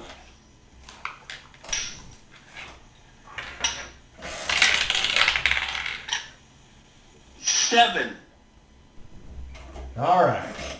Good girl. So you know that you struck. You know that poison came out of your glands, through your teeth, through your fangs. And you know that you are back on the ground in the square next to Boris. I mean, in Boris's square, because you are small. Boris saw Chad curl his arms up and turn into a snake and then bite the ankle of the harpy. Yeah. All right.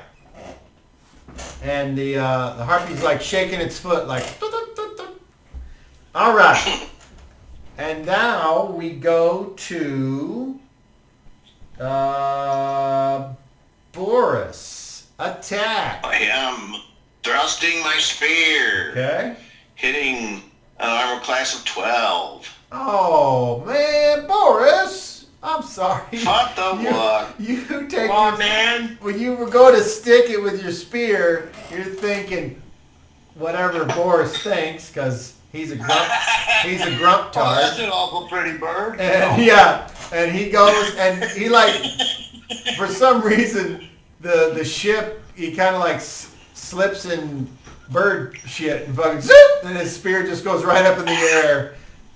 I remember when Jenny wanted to turn into birds and fly away from the slaver. Okay.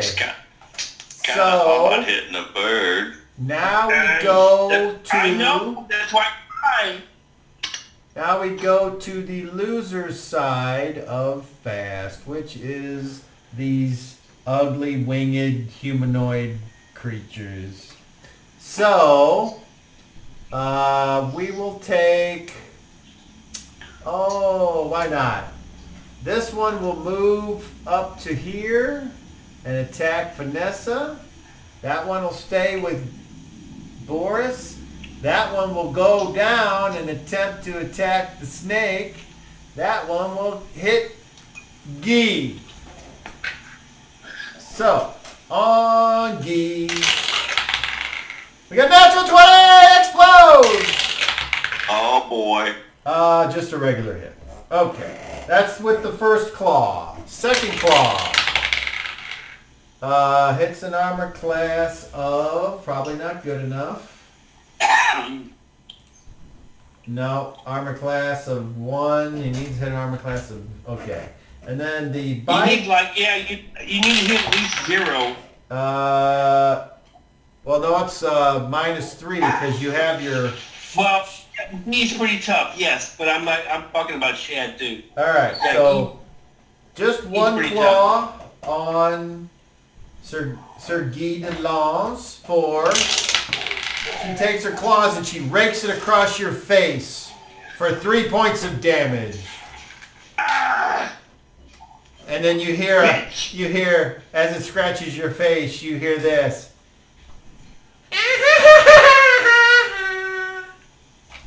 Bitch! All right. Then we go to the trying to hit the snake. The armor class of a snake. Oh boy. I'm probably sure it's 7. Let's It's see. probably weak. I will tell you what it is. It is an armor class of 6. All right.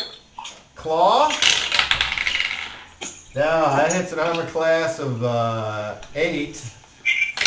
Second claw I have +1. hits an I armor do have class of -2, and a bite hits an armor class again of -2. So Snake Boy, you take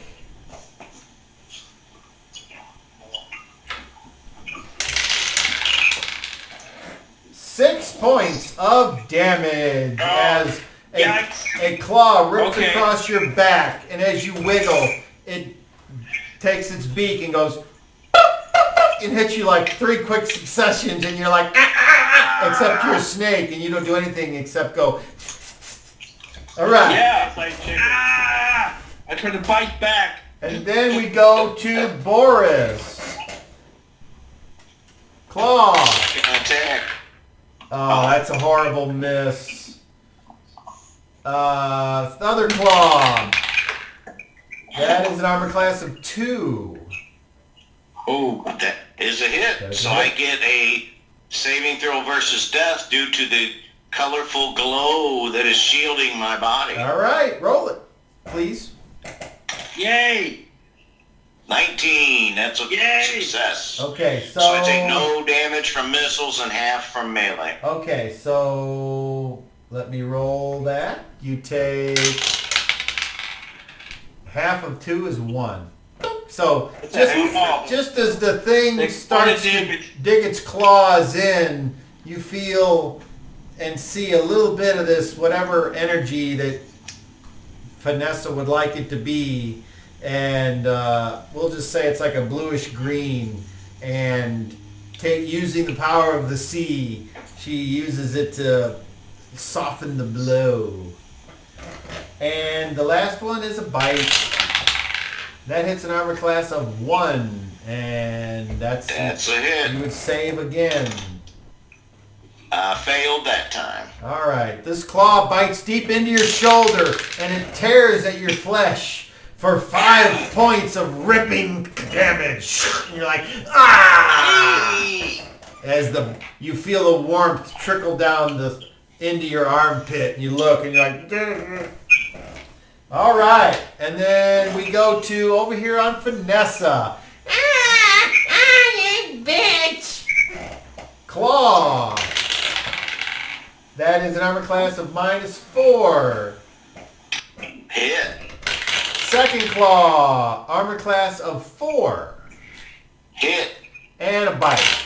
Armor class of 3.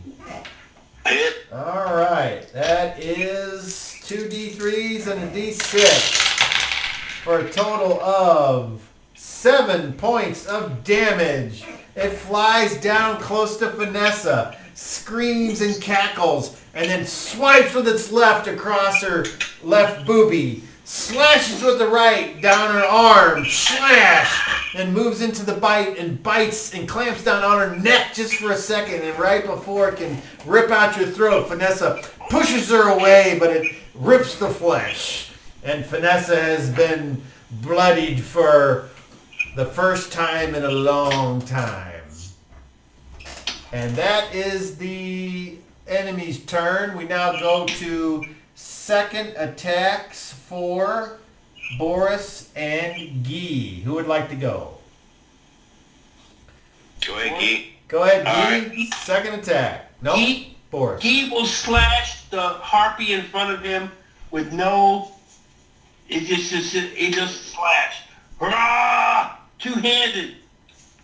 So you drop the shield? Yes. Okay, very good. Roll an attack. I hit armor class 2. That's a hit. Roll damage.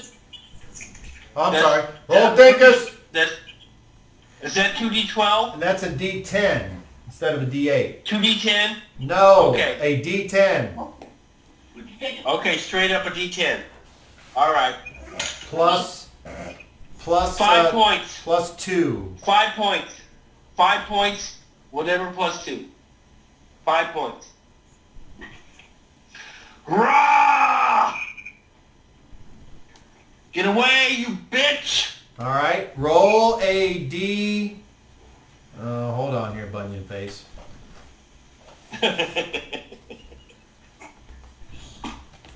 I'm just hacking a harpy.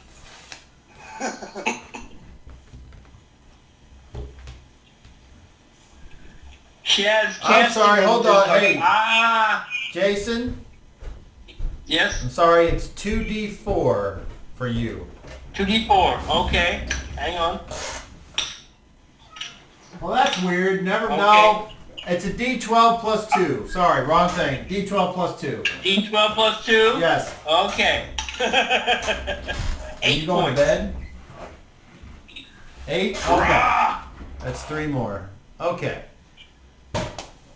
And then we go to Boris, second attack. Come on, Boris! Oh, armor class of 8. Oh. Boris, I'm sorry, that's a miss. Indeed. You stab at the thing, and this time you think you got it, and it actually does touch the creature this time, but somehow it just barely moves, and you just barely missed it as the fur, whatever, the clothing it's wearing gets a little hole in it, and it flies off the point of your Dang spear. it, Boris! Okay, and now we go to the end of the round where Pike's spell goes off. Alright, it's not required, but just for the flavor of it, Pygo reaches in his bag and grabs a handful of bugs out of his bag and puts them in his mouth and Do the speaks mice.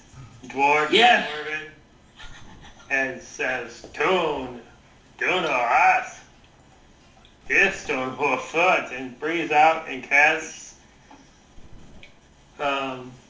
what's the name of the spell? He casts a spell. Wow. Come on. Come on. So Oh. he breathes out and a cloud of bugs fills the air by What's the name of the spell, Michael? cloud of pestilence. Cloud of Wow. pestilence. Okay. Oh, excellent. Wow. So 40 foot high by 20 foot high by 20 foot Yeah. cloud fills the air above us. Excellent. Yes. Area of effect. 40 foot wide, 20 foot high, 20 foot deep cloud. Excellent. Wow. I can put it 10 yards away so it could be above our, way up, well enough above our head stuff. Excellent. You know, Shad's going to embrace this. Bugs, disease.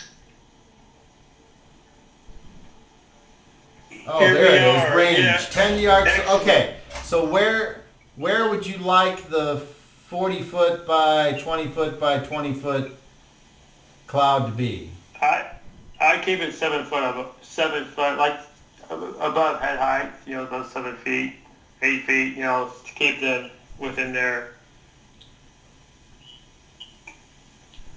flight path.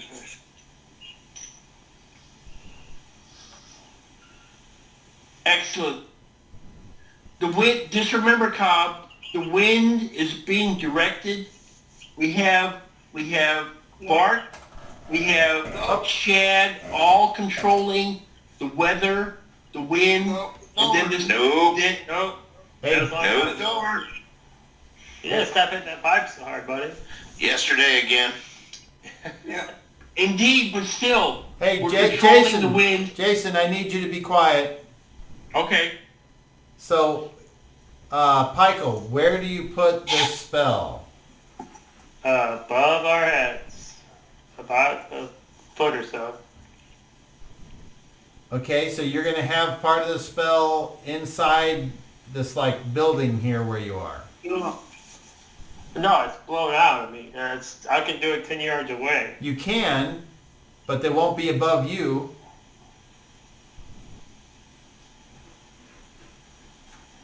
Just put it outside the door. If you could look at the picture that I took previously, you can see what I'm talking about. I don't mind where you put it, just you need to be aware that, because when I say okay, so...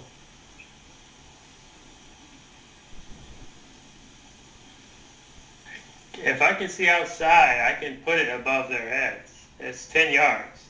Yeah, I did, of course, but you said above our heads, so are you saying... Yeah, no. Above their heads. Above the fray of the fighting So fray. the thing is, it's 40 foot wide, 20 foot high, and 20 foot deep. Yes, but I've casted it. I'm not putting it around us. I'm putting it above them. Okay. That's fine. All right.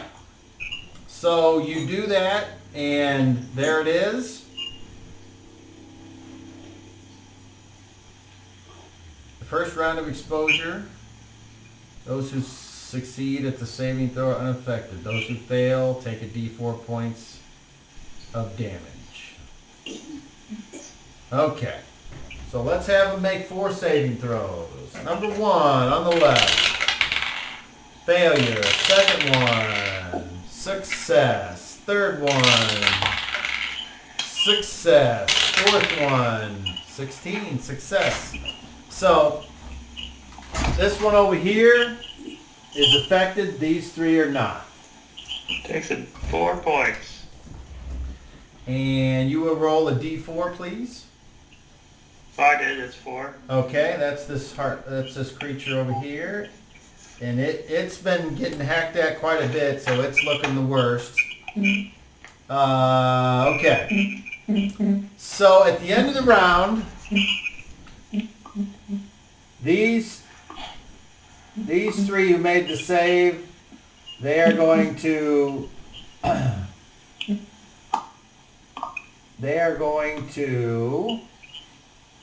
they can't stay there, so they're going to go backwards, which means Boris and Guy and the snake can take attacks of opportunity if they wish. Yes. So go, Boris. Wow. I had a Armor class 9 is armor 12. class. Nah, Boris's luck continues. I want this on record that he closes his eyes and just stabs upward like Charlie Brown kicking a football. No good. I'm sorry, Boris. That is a miss. Guy, would you like to take an attack of opportunity? And you're on mute still. He hits 30. Guy, what did you roll on your D20? Okay. I rolled a 15. So Okay. my armor, I rolled -2. I hit armor class -2. That's correct. Roll Dankus. Okay. And that is I'm a only- D12 plus 2. I hit armor class 7. 7 points. All right. Roll a D10, please. Knock it down. A 1. Okay. And then Shadrach, do you want to try with a snake bite? Yes. Roll it. Shad will try to bite. Roll an attack. Shad hits armor class 4. Okay. As the thing flies backwards, you try that same spring maneuver, but this time it moves, and then you just can't quite get the vertical that you would like Michael Jordan's snake dick. You weren't in lotus position this time. All right. Yeah, just a snake. And they move Snakes backwards. up high. And now at the end of the round, Bart can move, everyone can move but Pykel, because his spell took a whole round. So, Bart, do you want to move anywhere? Bart?